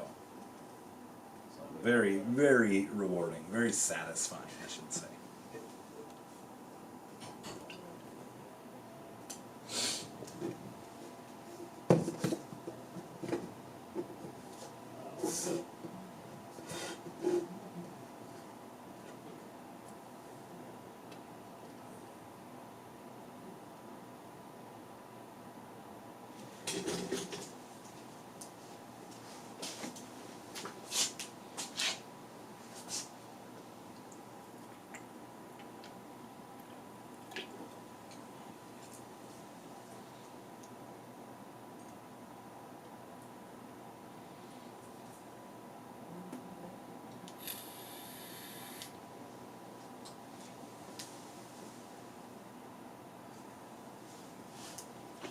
Definitely looking forward to the details in the face. And you see, you know, we knocked out a little bit of skin tone on the snack in his hand. And, you know, we haven't done anything with the snack hanging out of his mouth yet. So I feel like we're going to do the face and all of those fleshy bits kind of at the same time. We're likely going to be warming up that face a little bit more to make it really stand up off of the cool flesh around it. You know, we want to think about our eye tracing techniques and guiding people around the model to the different points of interest. Again, something I'm sure you guys have heard me talk about plenty. And ultimately we want them to land on the face. The face is like the subject of the model. Tends to be that core right there, the chest, the face area. It's where your eyes are going to eventually go. We want to give you plenty of things along the way, looking across the model to be able to experience, you know, and enjoy that trip to that final destination, which is the face, right? And big models like this really give us a lot more opportunities to do that than, say, like your normal marine-sized infantry model. That's a pretty quick journey from toe to face on that guy.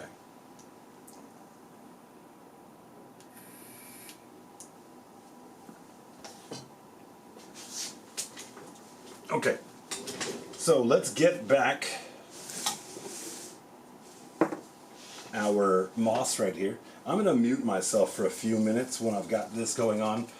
Reason being, we're going to be using the hairdryer, and you probably just don't want to listen to a hairdryer blow through your microphone, through your headset for a few minutes. So we're going to go ahead and give this a good shake. We're going to shake the dickens out of it, or I guess I should say shake the devil out of it if this is a Gob Ross show. We're going to make sure that agitator gets to do all that work and really, really breaks up all the sediment on the bottom as good as possible. If we do this right, then it's going to lend towards a very vibrant finish for the moss. Before I do that, though, I feel like there's a couple of places we can get these shadows cooking just a little bit more. So I'm going to take that same dark blue from the contrast, water it down again. Needs more water than that. There we go, you can kind of see what we're working with here. Nice and loose. See how loose that is? That way, when we apply it to the model, it'll only be really dark in the places that we push it to be really dark.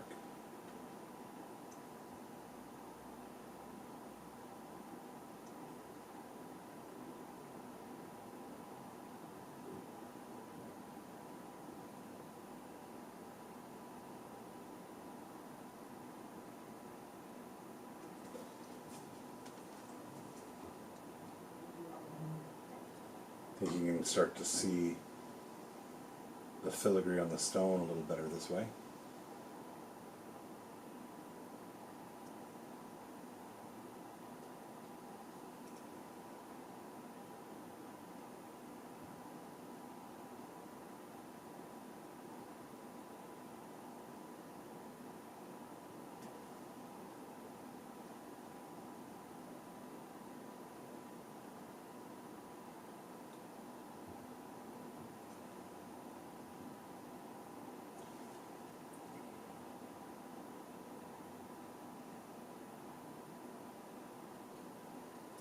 Reinforce some of those cracks with it too. So can we get a good shot of it there?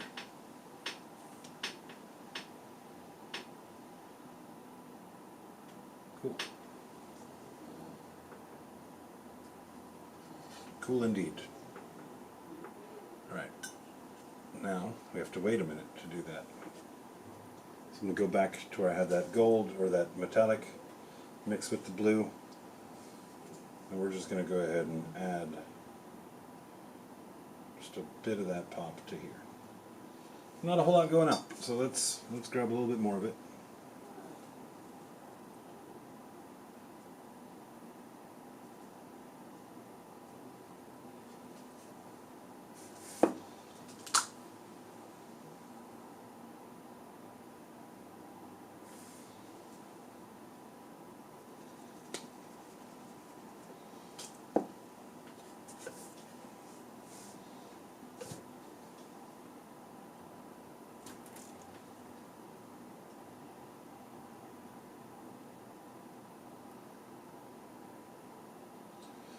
Try not to get any of the recesses. That way we get, again, the shadows get to stay dark and they're not shiny.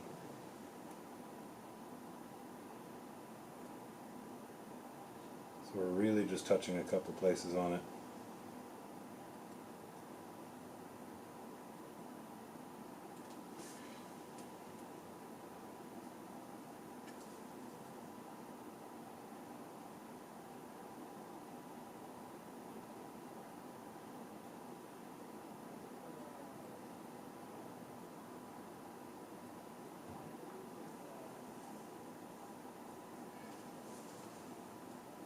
I like that.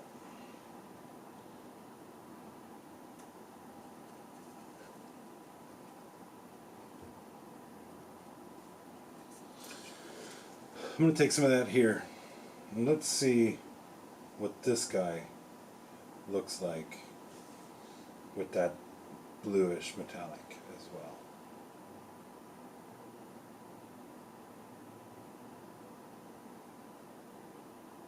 Kind of wanted to do it copper, but this one definitely ended up a little bit more yellow, and I just don't know how well those two things are going to really kind of separate themselves from each other.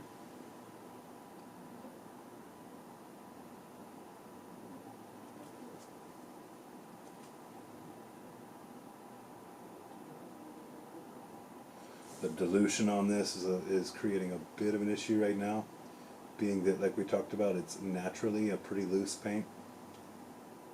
And we added a bit of contrast to it, and that contrast had been pre-watered down.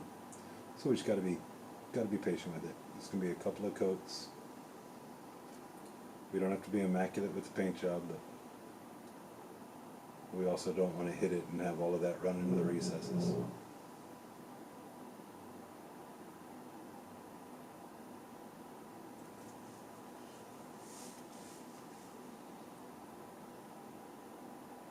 That looks pretty good, huh? So let's come back over here to that blue again. and just darken down a little bit of that silver. We're using the whole buffalo here, so all this extra little bit of paint that's stay on here. I just keep grabbing that to add to it. And then let's hit some of the top parts of this. Make it a little bit darker.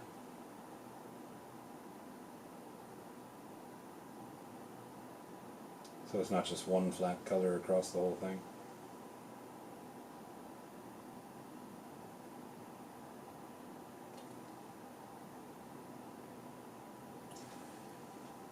Give it a little bit more dimension. Cool. Cool, cool, cool. So that works for now.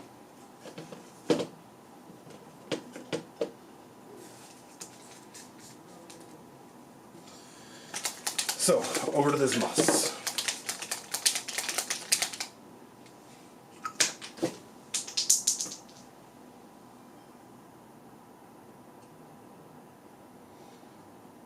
Make sure I get plenty of it out of there. And then we're going to take one of those junk brushes to see how much sediment we got on the bottom. Right, this guy here. Fair amount of sediment. So I'm going to grab some of it and mix it into here. This should increase the amount of reaction that it has. Right, because that sediment is the agent that causes it to, you know, kind of get crazy for us. And that's what we really want. We want that crazy punchy mold. You know, we want that condemn the apartment complex mold going on. So while I paint this, let me go ahead and mute this down. I'm going to get this painted. We're going to hit it with the hair dryer real quick, and we're going to see how we like it.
Actually, that works very, very fast, so it won't be a whole lot of hair drying that you'll have to listen to. So I'm going to leave it on just so you can get an idea on what's happening with it, and then maybe you guys can catch it. I'll show you it with a zoomed up on it here in a moment, and you'll see exactly what I was talking about in terms of that crazy vibrant green that we want. And we're using the sponge here just to get it randomly kind of scattered around so as to not have the whole thing being painted green.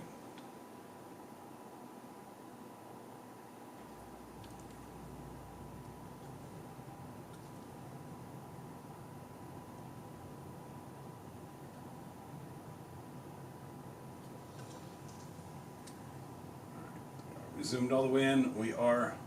Let's dial that focus in.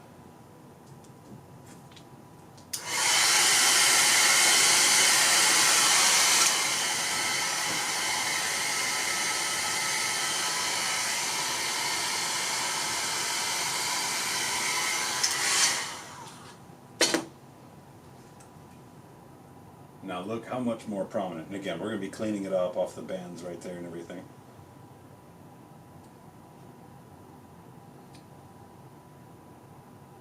But it definitely creates a really cool mossy effect. And when we look at the whole composition at more of a distance, a few more things happening on that wood, again, just makes it more interesting to look at. And that's what we're here to do, right? We're here to make it interesting. Otherwise, like, you know, what are you gonna look at it for? I've seen that 100 times. You know, why should I stop and look at this one? I'll tell you why. Because it's for the battle to end Alzheimer's.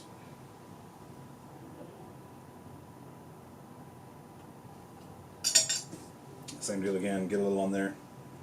Grab a little extra goo.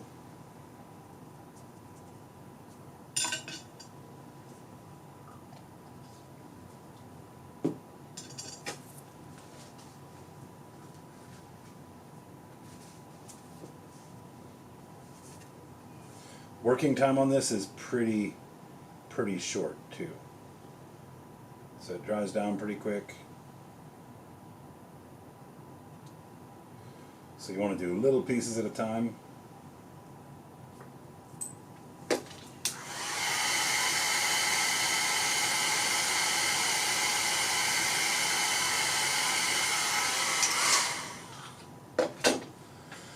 That is a cool product, folks.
And the finish gives it like almost a visual texture too, right? That's a part of what really makes it start to look like moss and whatnot, is that, you know, kind of textural vibe that it gives it. I don't know. I'm pretty happy with that wood here this evening. Again, context. What do you guys think?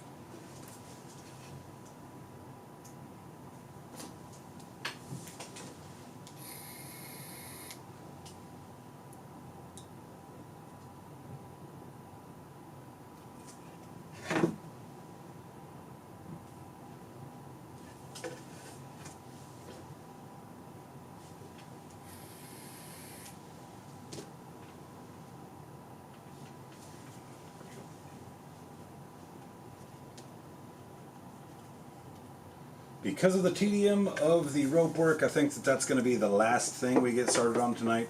That way, throughout the course of between now and when I go back live again next Tuesday, hopefully with the final video for getting this boy painted. At that point, you know, the hope is that we'll have, I can do all the rope in between and let you guys not spend 2 hours watching me place a bunch of little dots. Let's think about these bones. So I think, you know, you got people that do the bones where they kind of get darker towards the tips, people that do the bones where they get a little lighter towards the tips. I think we're gonna do the second kind of idea. Just gonna scratch, be a little scratchy to get a little more texture on here. Cover up some of those little spots that paint hit. Give us a nice base to work from.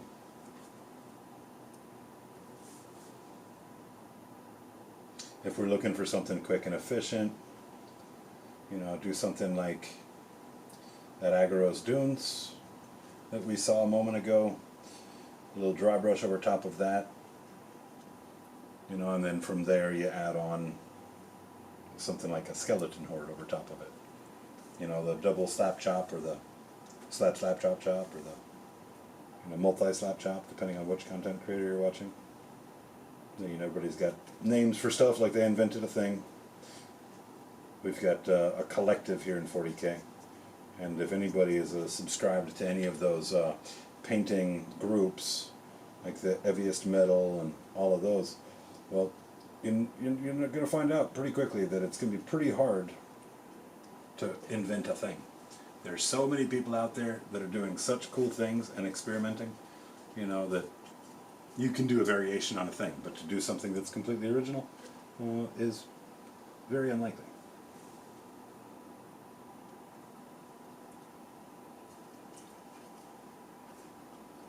I am liking that. I'm liking that indeed. Let's come back here to that pastel yellow, Twin Suns yellow it's called.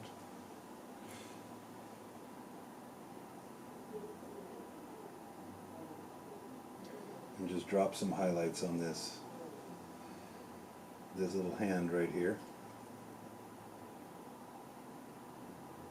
And then we'll likely hit it with another layer of the Plague Bear. So I'm just really trying to get it into the places where there's fleshed hairs or those little knuckles. I could just like kind of bloop bloop, you know, and hit the knuckles across the fingers. Which only works if you make such noises.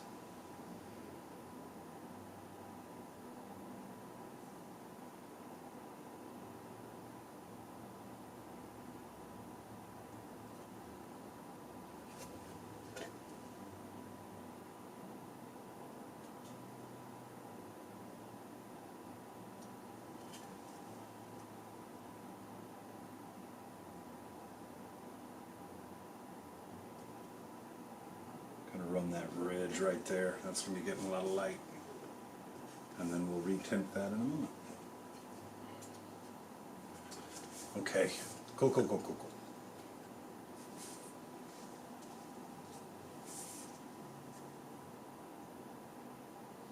So I don't want this to be too dark because I like the idea of the lighter bone against the darker gray for the hair being, you know, kind of staying intact.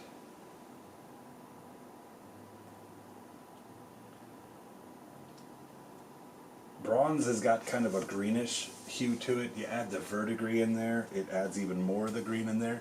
So like I was looking at something like this, but that's got a little kind of a green element to it. Cobalt gray. So I don't want to go with something like that. I want to make sure that whatever it is gives us plenty of space across the color wheel.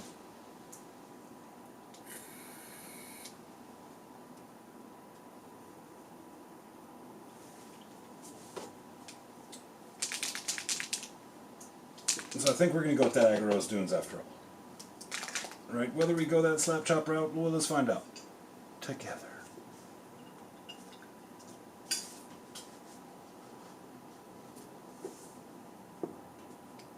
Yikes.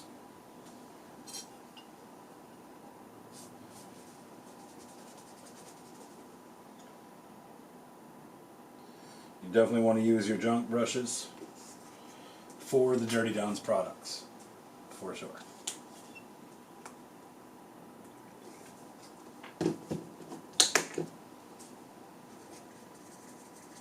Another thing I like to do for my junk brushes, a little rubbing alcohol does a really nice job of breaking up the pigment. I'm apprehensive to do it on my nice brushes because, you know, there's a glue that's up in here that holds the bristles in. And what you don't want is to disturb that glue. Now your junk brush, especially when you use for contrast paint, winds up getting another layer of glue. You can see all that darkness right up in there. That's all that contrast that's dried from being in this brush. So that'll kind of help hold it together. I just wouldn't take one of my nice Artis Opus brushes and dunk it in the sauce. We're going to go full consistency here. Take that into all those recesses. Lots of little leathery straps in there. And we're going to paint the whole thing in this color just to get us started. And then we'll start our blending out towards our off-white at the very edge.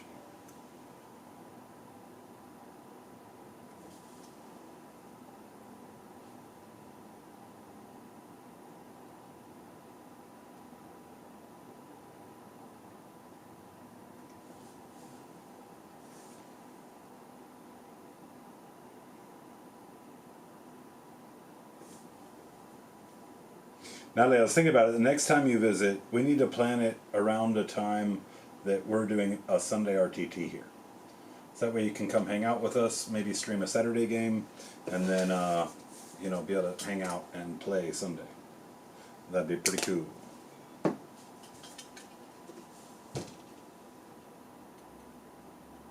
Show these people around here how lightly salted does it.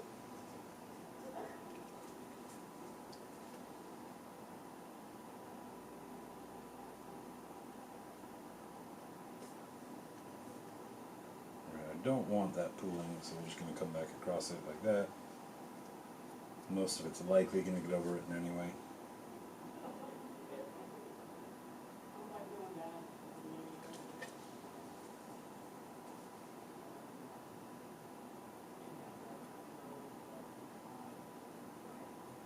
And I opted for this color because that yellow should add nice contrast against that kind of bluish grayish fur once we start building our layers up.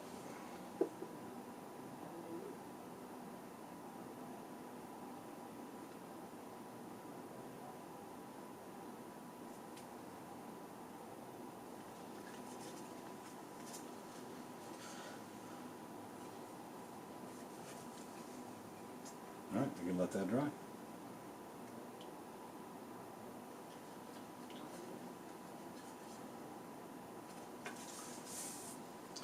While we let that dry, let's revitalize a little bit of this rust too. We've got a lot of the dark rust. Let's add a little bit. Oh, I'm gonna have to check out these pics here in a minute. If I had a producer in-house, what I might even do, what it would be pretty cool, would be to have the producer pull it up and share with the chat right here. Maybe I'll get that set up for next time.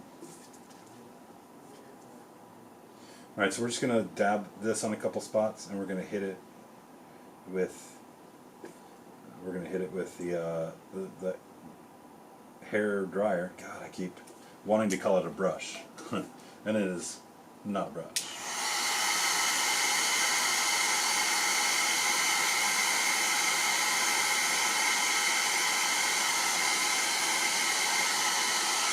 That didn't turn as much, so that tells me there's not enough sediment in there. So let's grab a little bit more for the wet palette once again. Something like that. Let's grab some of the junk.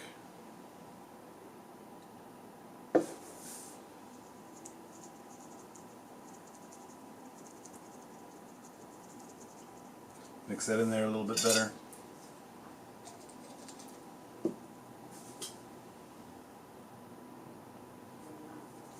Just a teeny tiny little touch of water.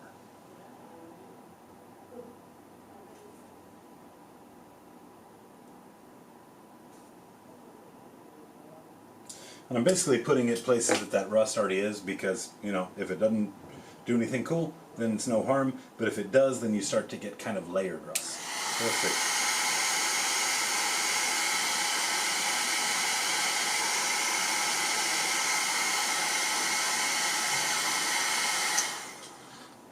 Yeah, not doing a whole lot there. We're going to do one more pass, adding just a little bit more goop to it. See if that helps us a little bit. If not, I'm pretty happy with the way the rust looks as is.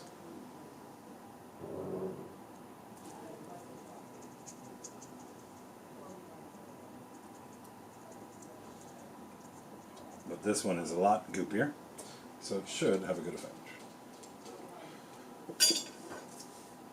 That being said, we are near the end of this Dirty Downs rust in this container right here. And of course, all products as they get diminished and depleted do kind of change a little bit, especially these technical effects. So let's just drop this into here, into this guy.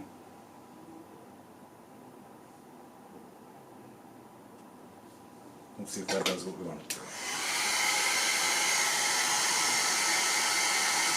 There we go. Now we're getting going. You see how much orange that is now? So let's get up in here.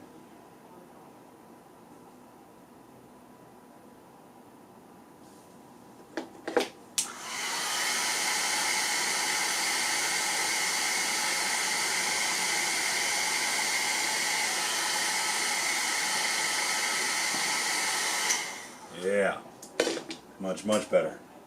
Now we're getting that effect, that oxidizing effect that we were after.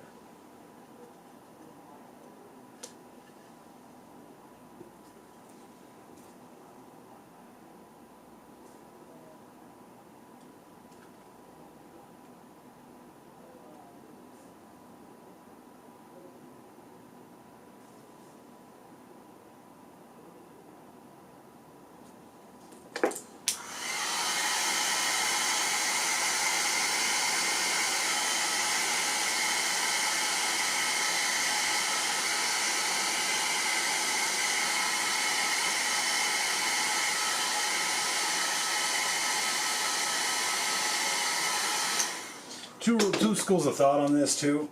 You can either take your hair dryer, still struggling with that word, series of words. Take the hair dryer and use it on the paint like we're doing here. Adversely, you can also heat up the surface of a thing and then put it down.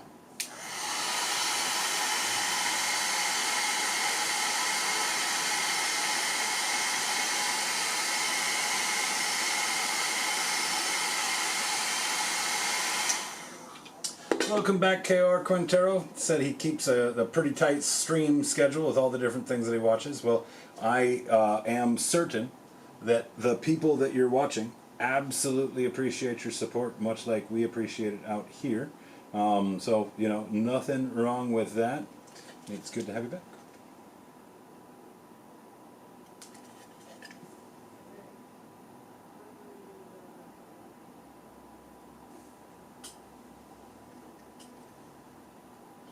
Yeah. Not only are we getting more texture off of the rust, that rust is getting more orangey, right? Orange brings vibrancy to it as well, you know, so like, just because something is like grimdark or weathered or anything doesn't necessarily mean it has to be drab and dark and desaturated. You can still do really cool things with bright colors that tell a very similar story.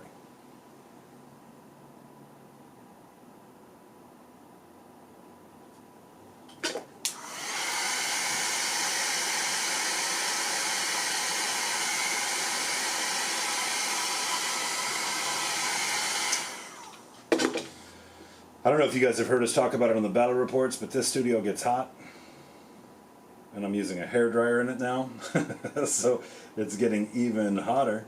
Let's let this guy kick it for a minute. Think about what I've done. And I'm going to go open up this door, since the shop is now closed, and turn on a fan. And when I come back, we're going to work on that bone. See, that looks so much cooler now. That looks so much cooler now. This will read a lot better once we've got the draperies cleaned up. You know, this is kind of throwing off the view of it right here. We talked about how it reactivates. Let me show you.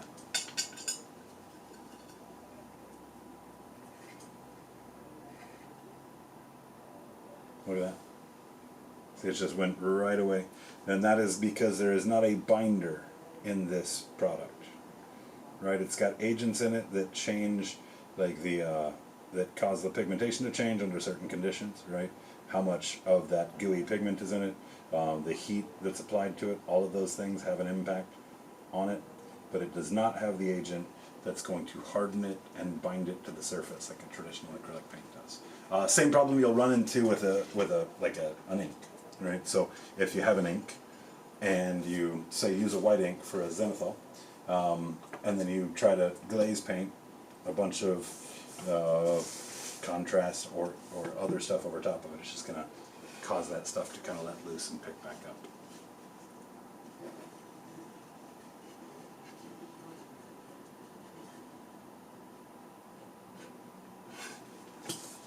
All right, let's open up that door, cool off a little bit.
I'm going to take an opportunity now as well to go ahead and take a look at this William Payne piece in the chat.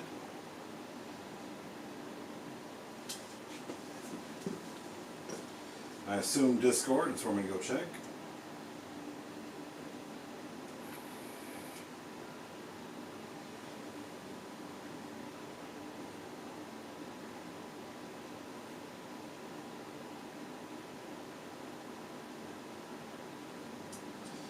Very, very nice. One thing I might recommend for something like this, if you are open to feedback, would be to take something like a skeleton horde, watered down, and maybe try and push that into some of the recesses under your armor panel. Look at the legs right there, how those plates overlap.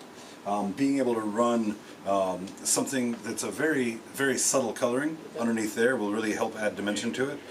Adversely, you can add a little bit of warmth to the flesh with something like a Gilliman flesh. Again, watered down, let it pool around the eyes and down around the top of that face mask, and that's going to help separate those details as well. That's the only real feedback that I see, is that the cream color and the flesh colors are very, very close. If we looked at it in black and white, they might even look like the same color. So adding something to it that shifts those colors a little bit, but also delineates the difference between one element and another is going to go a long way. Super cool stuff though, man. Thank you very much for sharing.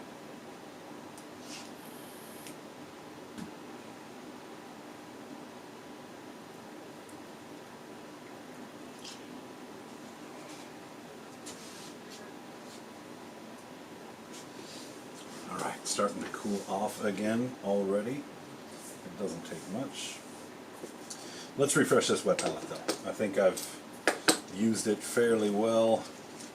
Not a lot of surface space. We want to start doing some blends on these horns. So we need a little bit more working space for it.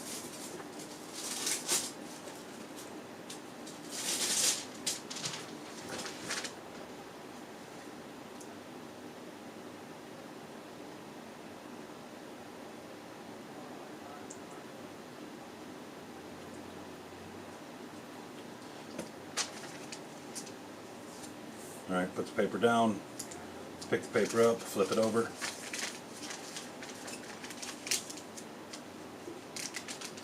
What happens, your paper curls when you put it in the tray.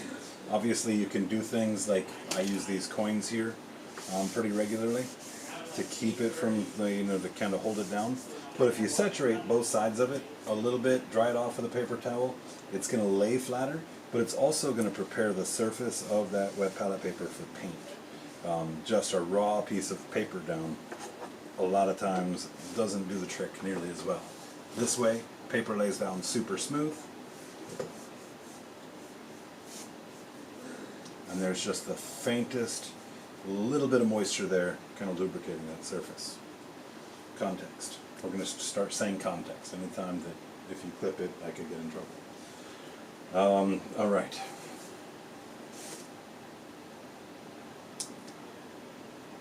So again, we want to avoid white. So this is where we're going to go with the ice yellow. as our highlight color. You see the yellow that we're working with there already. So how about we bring in, this is ambush yellow. And then if we need to, we can do some final little lights, highlights with white.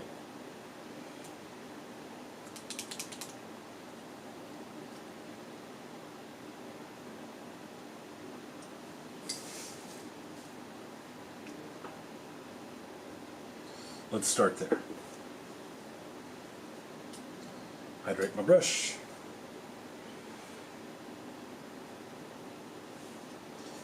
And then let's start blocking this in.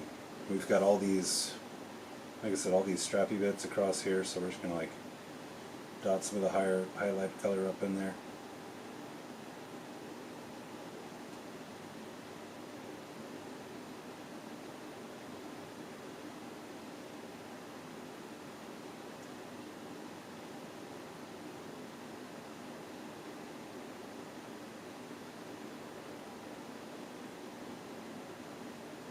This also will allow us to use that same M4 red that we've been using as the analog for our brown the whole time. We can use that in the same way. What I'm going to do is I'm just going to be painting various lines that are going to overlap and intersect. Let them be kind of thick and chunky here because they'll get thinner with each layer of highlights that we add.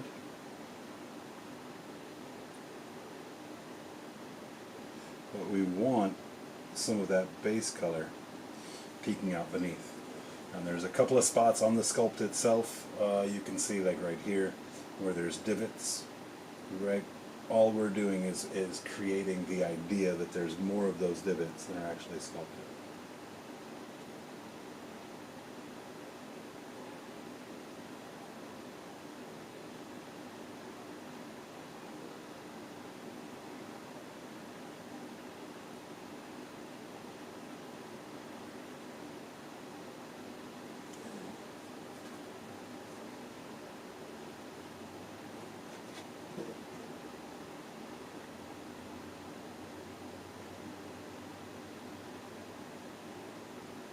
And like we did with that purple, we might find that once we've got the bones where we want them, that we can come back in with a filter of that Agaros Dunes, that was our surface color, and do things with the airbrush to enhance the shadows and to kind of change the colors of it based off of the direction of the light. Right? If the light is all up top, then that means these parts of the horns are going to be lighter than those parts of the horns there. Right? And as we're layer painting these, it's not going to really change that much by comparison. You know, and when we look at both of them, if we paint them both exactly the same way, and we look at both of them, then it's not going to be convincing at all that there's any light on it at all. So the filter tends to be my solution for that problem. It's always good to know when you're picking your colors, what is my shadow? I would say shadow might possibly be the most important decision that you'll make for your colors.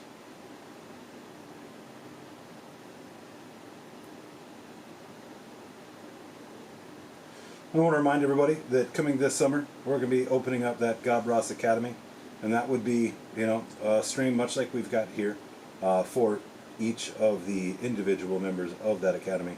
However, they would be personalized. So, you know, maybe, you know, William Payne, for example, jumps on here with me. We get in Discord, we chat.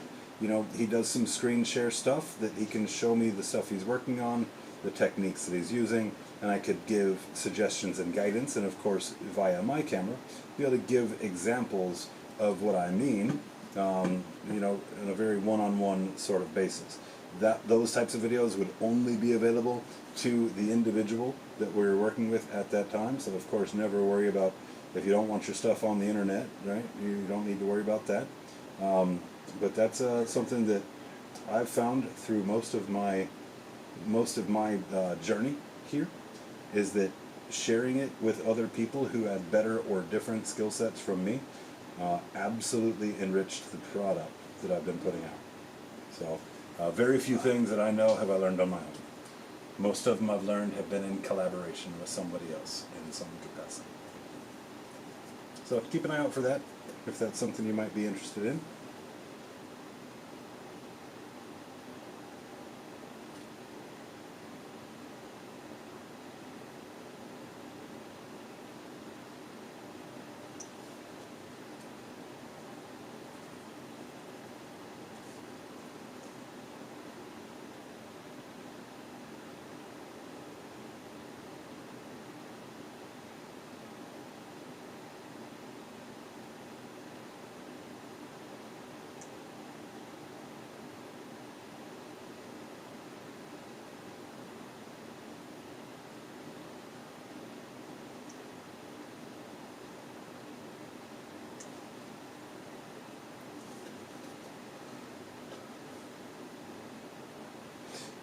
Now that you mention that, KR, it does kind of remind me of Miniacs a little bit.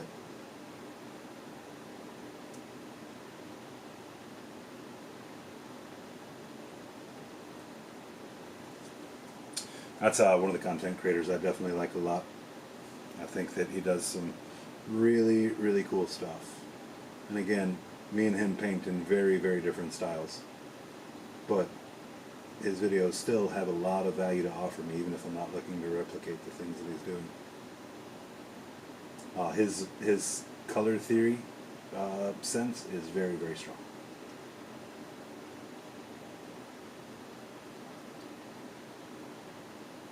But, you know, again, he's an artist who's on a mission for a golden demon. And I think he'll get one.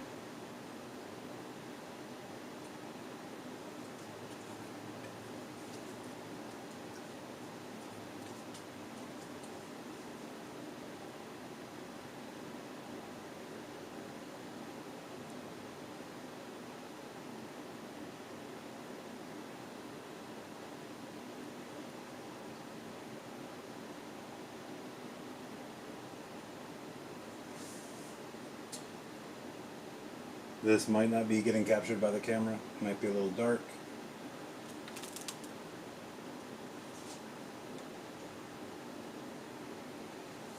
Maybe that'll help it a little bit.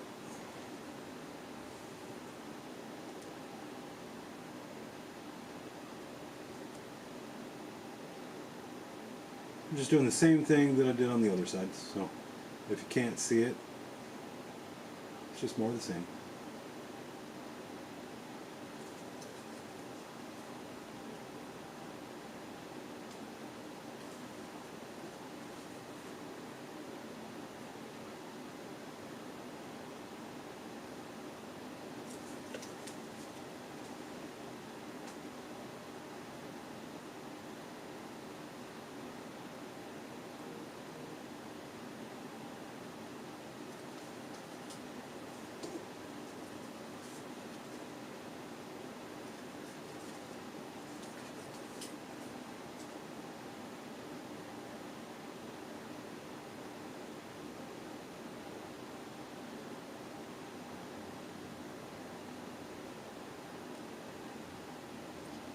Again, using lines to create texture on flat surfaces.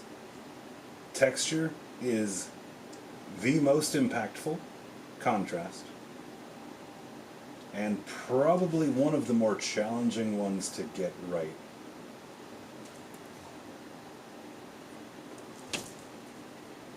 But I definitely recommend that you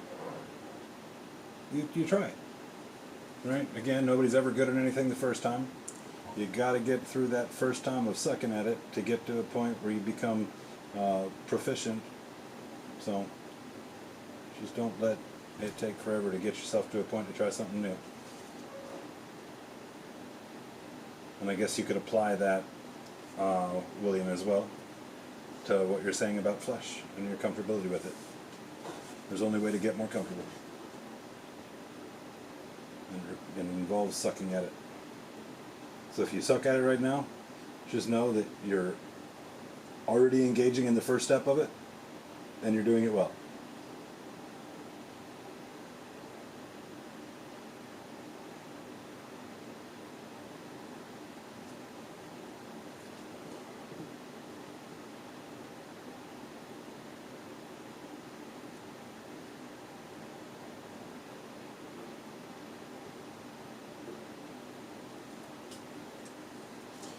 going to make sure we've got basically full opacity on like the last 30% or so. So that way, as the white, which isn't going to go down as far as this goes, or the off-white as it were, that the colors that you can kind of see underneath those lines also shift with it. So it's a good start.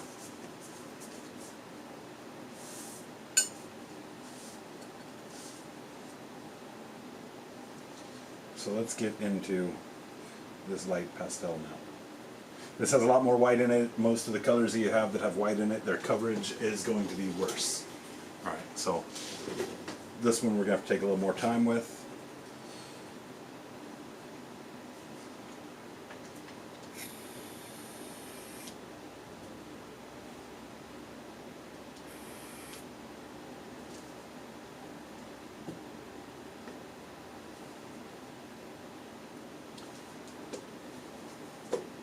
So let's catch up on chat real quick.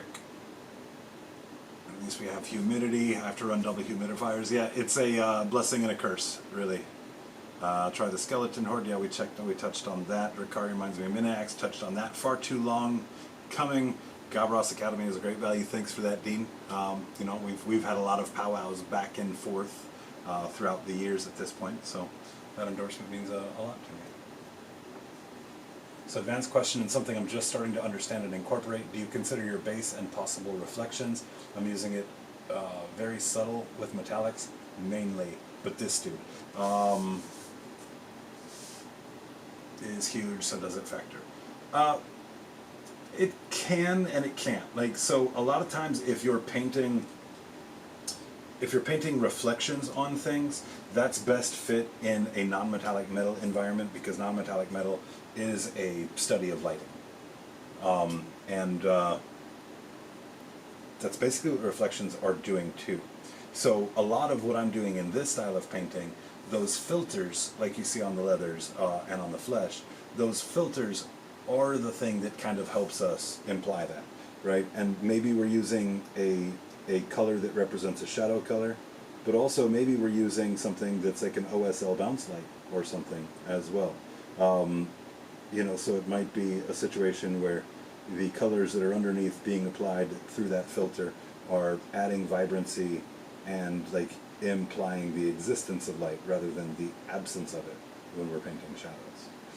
But if you look at people that do like those chrome paint jobs, where the armor panels themselves are kind of reflecting the sky at some angles and like what would be grass at other angles, those are all done via non-metallic and require that the blending that you're doing is evident across the entirety of the model, right? You can't just non-metallic metal a part of a thing, right? Because as soon as you've got the lack of your information is being relayed via the blending that you're doing. And so if you have any elements on it that same thing is not true, well, now you're kind of losing the effect on it. If that makes sense.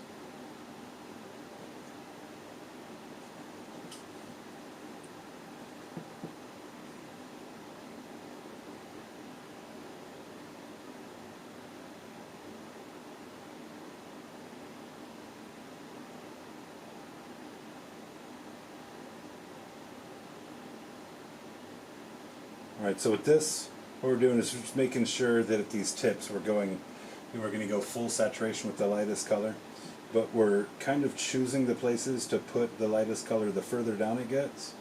We're choosing them kind of sparingly, and we're trying to have the first color that we painted sandwich this color here. We don't want them really adjacent. We want, when we put the white line down, which of course we're calling this white, although it's not directly white, but when we put the white line down, ideally it gets flanked on both sides by that yellowish color. That's our midtone.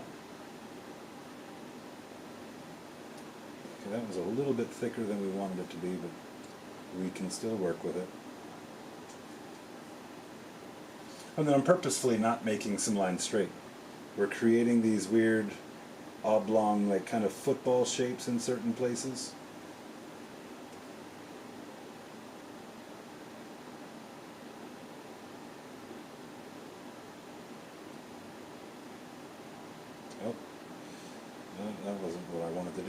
Yep. We will survive. This is all going to be... Actually, that's all right. Yeah, 'cause that's all supposed to be a bit brighter anyway. And then this work that I'm doing at the tips of it here, we're not going to worry as much about it underneath. Edge highlight our sharpest corners. Let's actually put it on the camera so you can see it.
I mean, it's already taken pretty decent shape in that bone environment.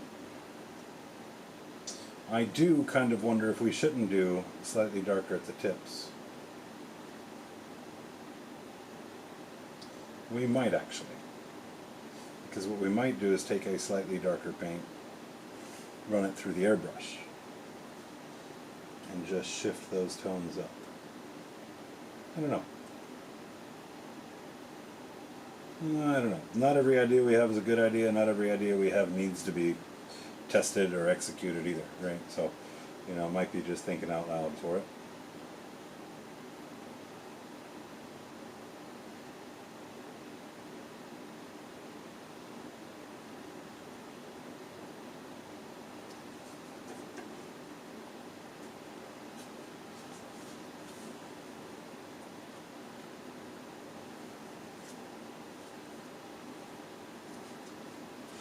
All right, Dean, great to see you. Have a good night. I am running a little bit later tonight, just simply because we didn't get started till 8 with the content planning meeting. Of course, I didn't want our members that were going to be there for that, helping us plan our battle report schedule, to miss an hour of the stream.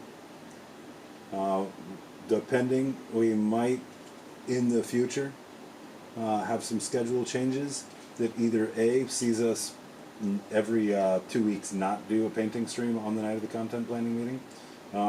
We might decide that we're going to start basically at that same time the content planning meeting is going.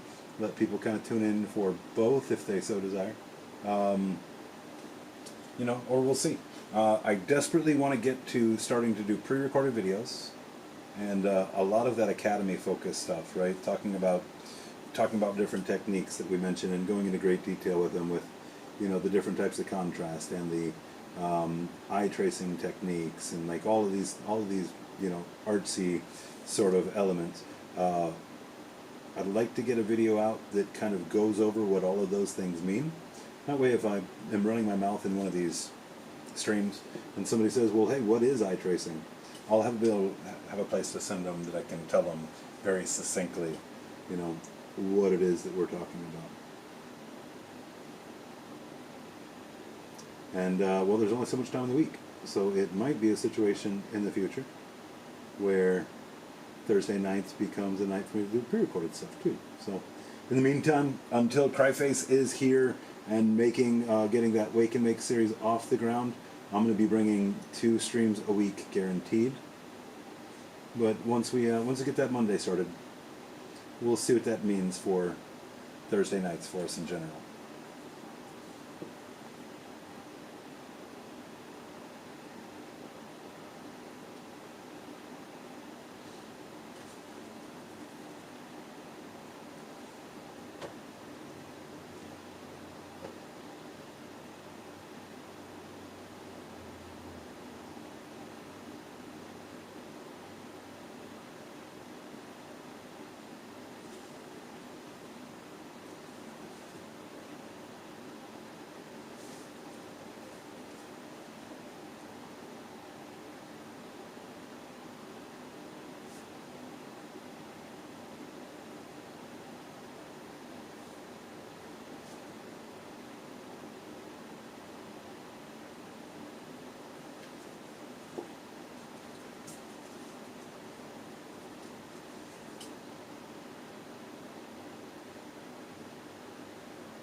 You talked about like Miniac, a couple more the people that really inspire me when I watch their videos.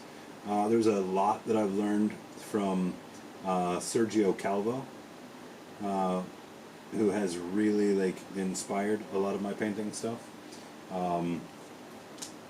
He's big inspiration. Marco Frazzoni, another guy that does absolutely incredible stuff way beyond my pay grade, but watching his videos has given me different ways to incorporate stuff that he's done. You know, of course, El Miniaturista, one of the best painters in the game in terms of light. I don't think there's anybody else out there that understands light at the same way that El Miniaturista does. That dude is very, very talented in that department. Well, I mean, he's a great painter all the way around, but that's obviously his signature. His OSL, light effects, which is the same sort of skill set for the most part that it takes for non-metallic metals.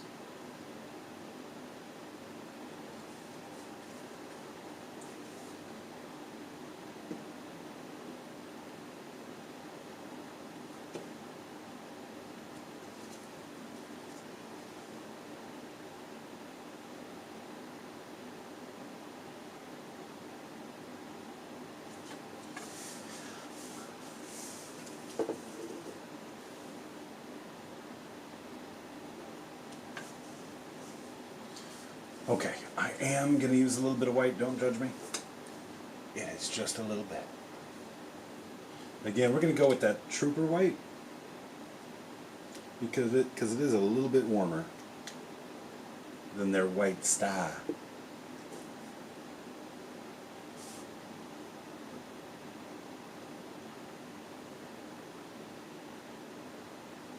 And what we're going to do with this Trooper white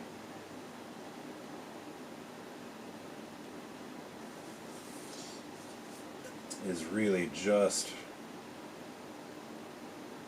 these tips right here.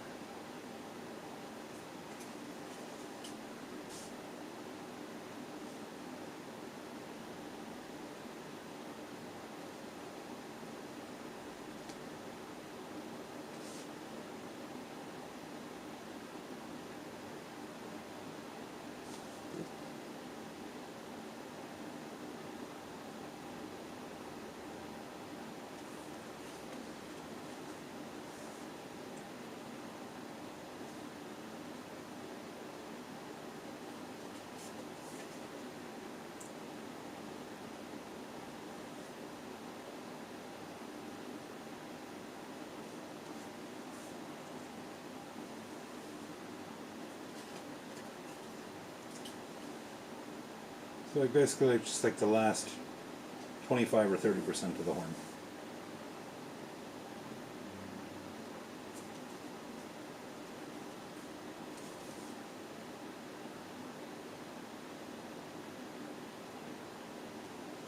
Got away from me just a little bit.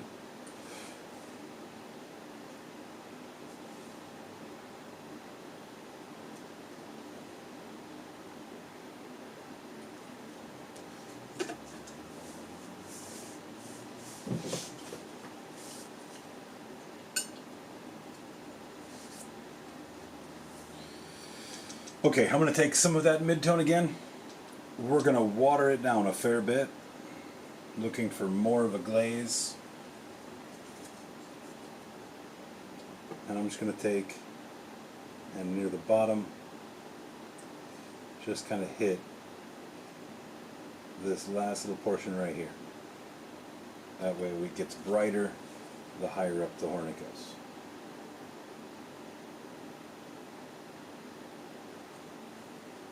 More lines, more texture.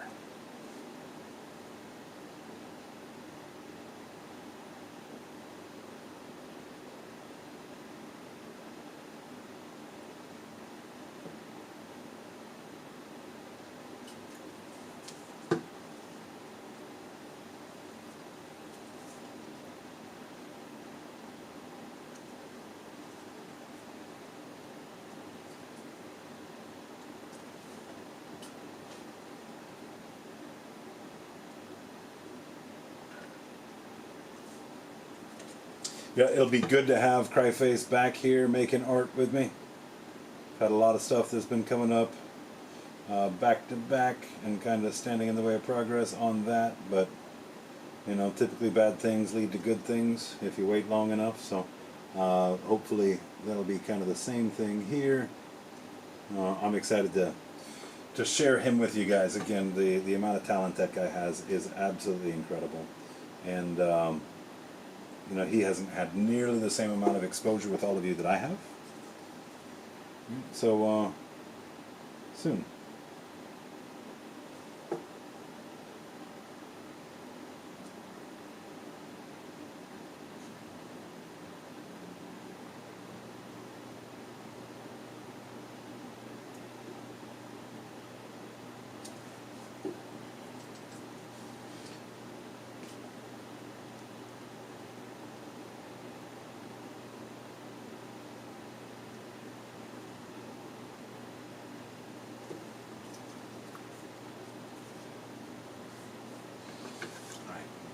Really dig in how those are going.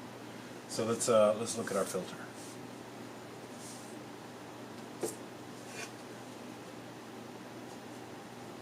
And I think what we're going to do is save the ropes for next time, because there is so many of it. I think that we can get most everything done except for weapon and face and ropes tonight.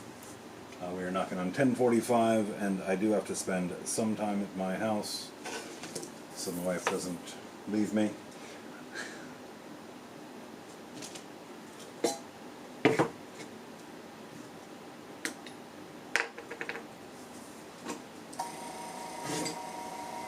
Get that air compressor going.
Okay, we don't need much here, so we're going to just take our junk brush here, saturate the bristles.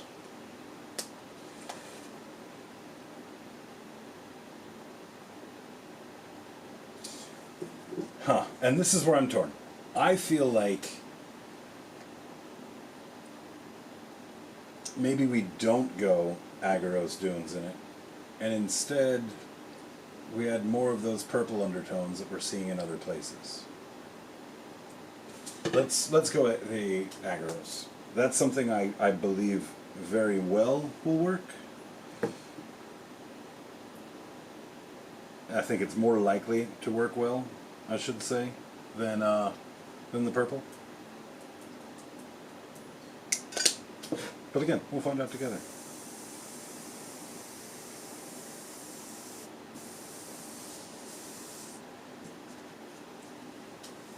So now we're going to hold it upside down here, and we're going to tint a lot of that work that we did there, right there by the base of it. And so now the line work that's coming out of those bones has got a bit of a gradient on it as well. And it'll also allow us to add a little more dimension to it. So if you compare those two bones now.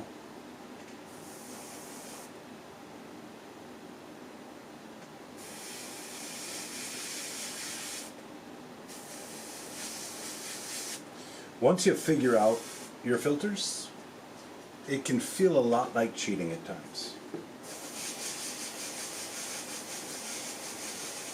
Because it can add such a great amount of depth to the thing you're working on without having to like spend as much time blending with a brush. Blending with a brush is where a lot of your time is going to end up going.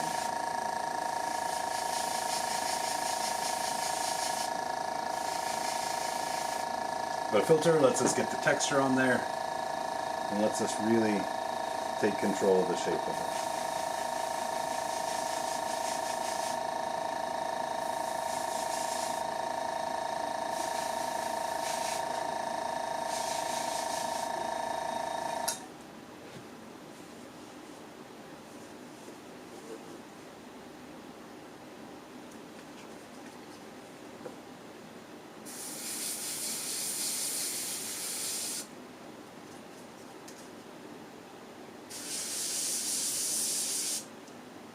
I'm just taking a couple of places on the wood that doesn't have the same level of saturation or vibrancy to it. Dropping a little bit more of this in there to give some variation.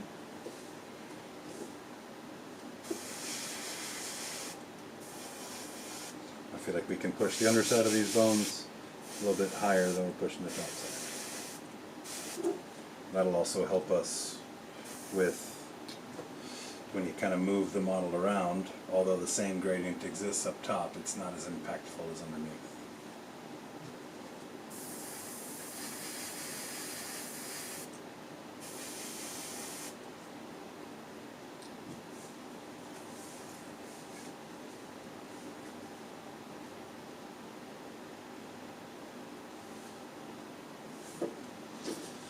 I think that's looking pretty good.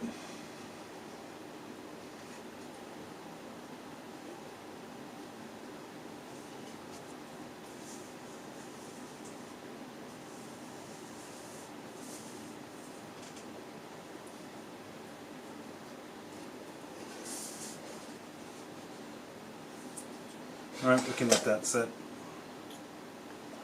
Let's just spray out the exhaust from the brush.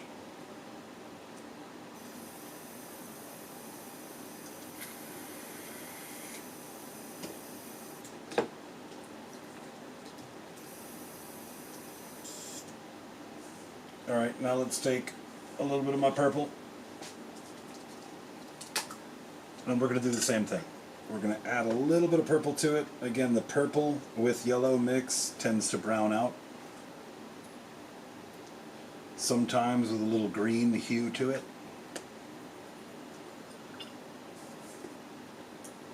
But purple is our environmental color. And that might relay a little bit to what you're asking as well in terms of reflections. I view my shadow color as an environmental color, right? Think about, think about like the reflection of the sun. If it's like a yellow sun and it's overhead and it's beating down really hard, everything becomes very dark. Whereas when it's kind of gloomy out, you got a little cloud cover to it. You don't have the same color spectrum that's dominating those light waves. The color spectrum changes due to the lack of that yellow sun's direct rays, right? And now we're dealing with, in this case fantasy, but a lot of times sci-fi, a lot of times like alien worlds or fantastic places, right? So being able to do something that's a bit more unnatural kind of lends itself to that mentality as well. So let's go ahead and drop some purple underneath here now.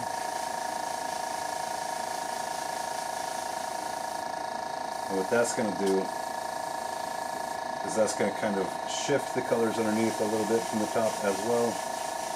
And because we've done the same thing, the same color on the blue skin, and we've done the same color on the brown leathers, that's also going to just make it feel like it now belongs in this environment. Right? That they're under the same light effects. Okay, we got a little bit carried away here. I do believe our sun, or our skin, is going to get one last layer of like little highlights before it goes out the door. So it's a darker, kind of richer color that rolls around into a little brighter color. So what we can also do is observe what parts of the wood have got a little shadow on them. And let's add some of that shadow now. So the top of those panels. The underside of this glove here. The wood underneath here is going to be a little bit darker than the wood up top. And this is extremely thinned down. So very little purple is coming out of it at the moment. But that's what we want. We want it when it rolls underneath for the colors to change. You can kind of see it a little bit better on that area right there.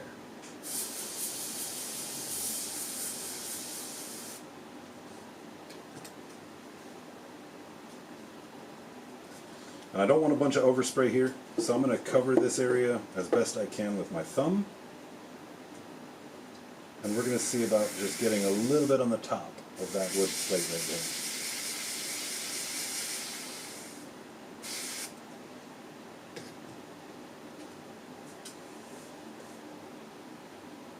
Again, very, very subtle. That's how we want it.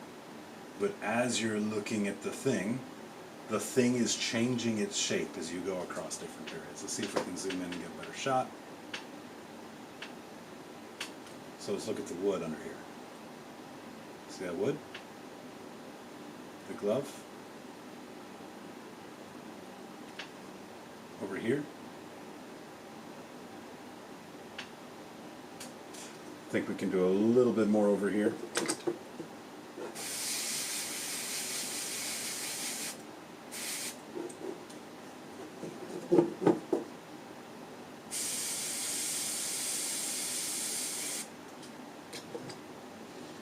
You can use masking putty and everything for it as well, rather than just, you know, putting your thumb down and then spray and pray, right? But this purple can find its way into all of the shadows here.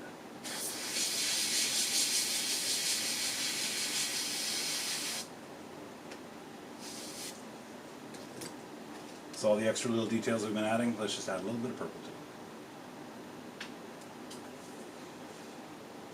And now they're going to look a bit more natural in this environment.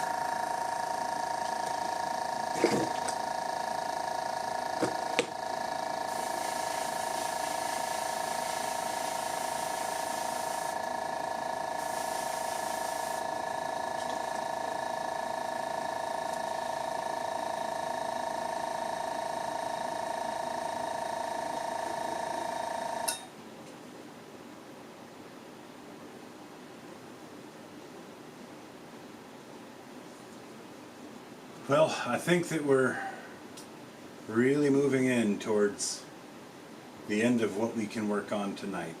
I think that any other projects we start at this point are going to just take us too far past 11.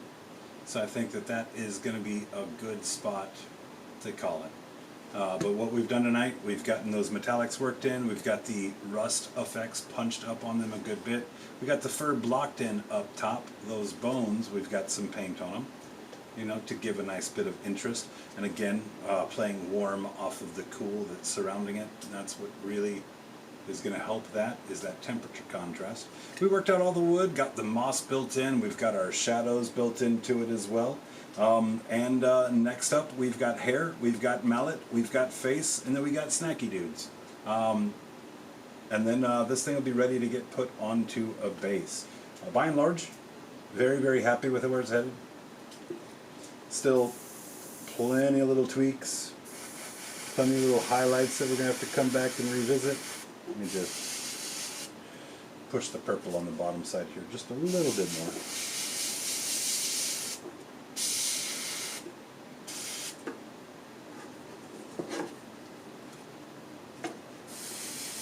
And then because there's shadows in here, I'm going to just drop a little bit of purple down there where all those strappy bits are wrapping across it too. But cool. There is episode 4 of the Frost Giant here this evening. Looking like this will be a 6-part series by the time we're done. I absolutely want to say thank you to all of you guys that tuned in with me tonight and hung out while we got this stuff done. Hopefully there were some things that you're able to learn.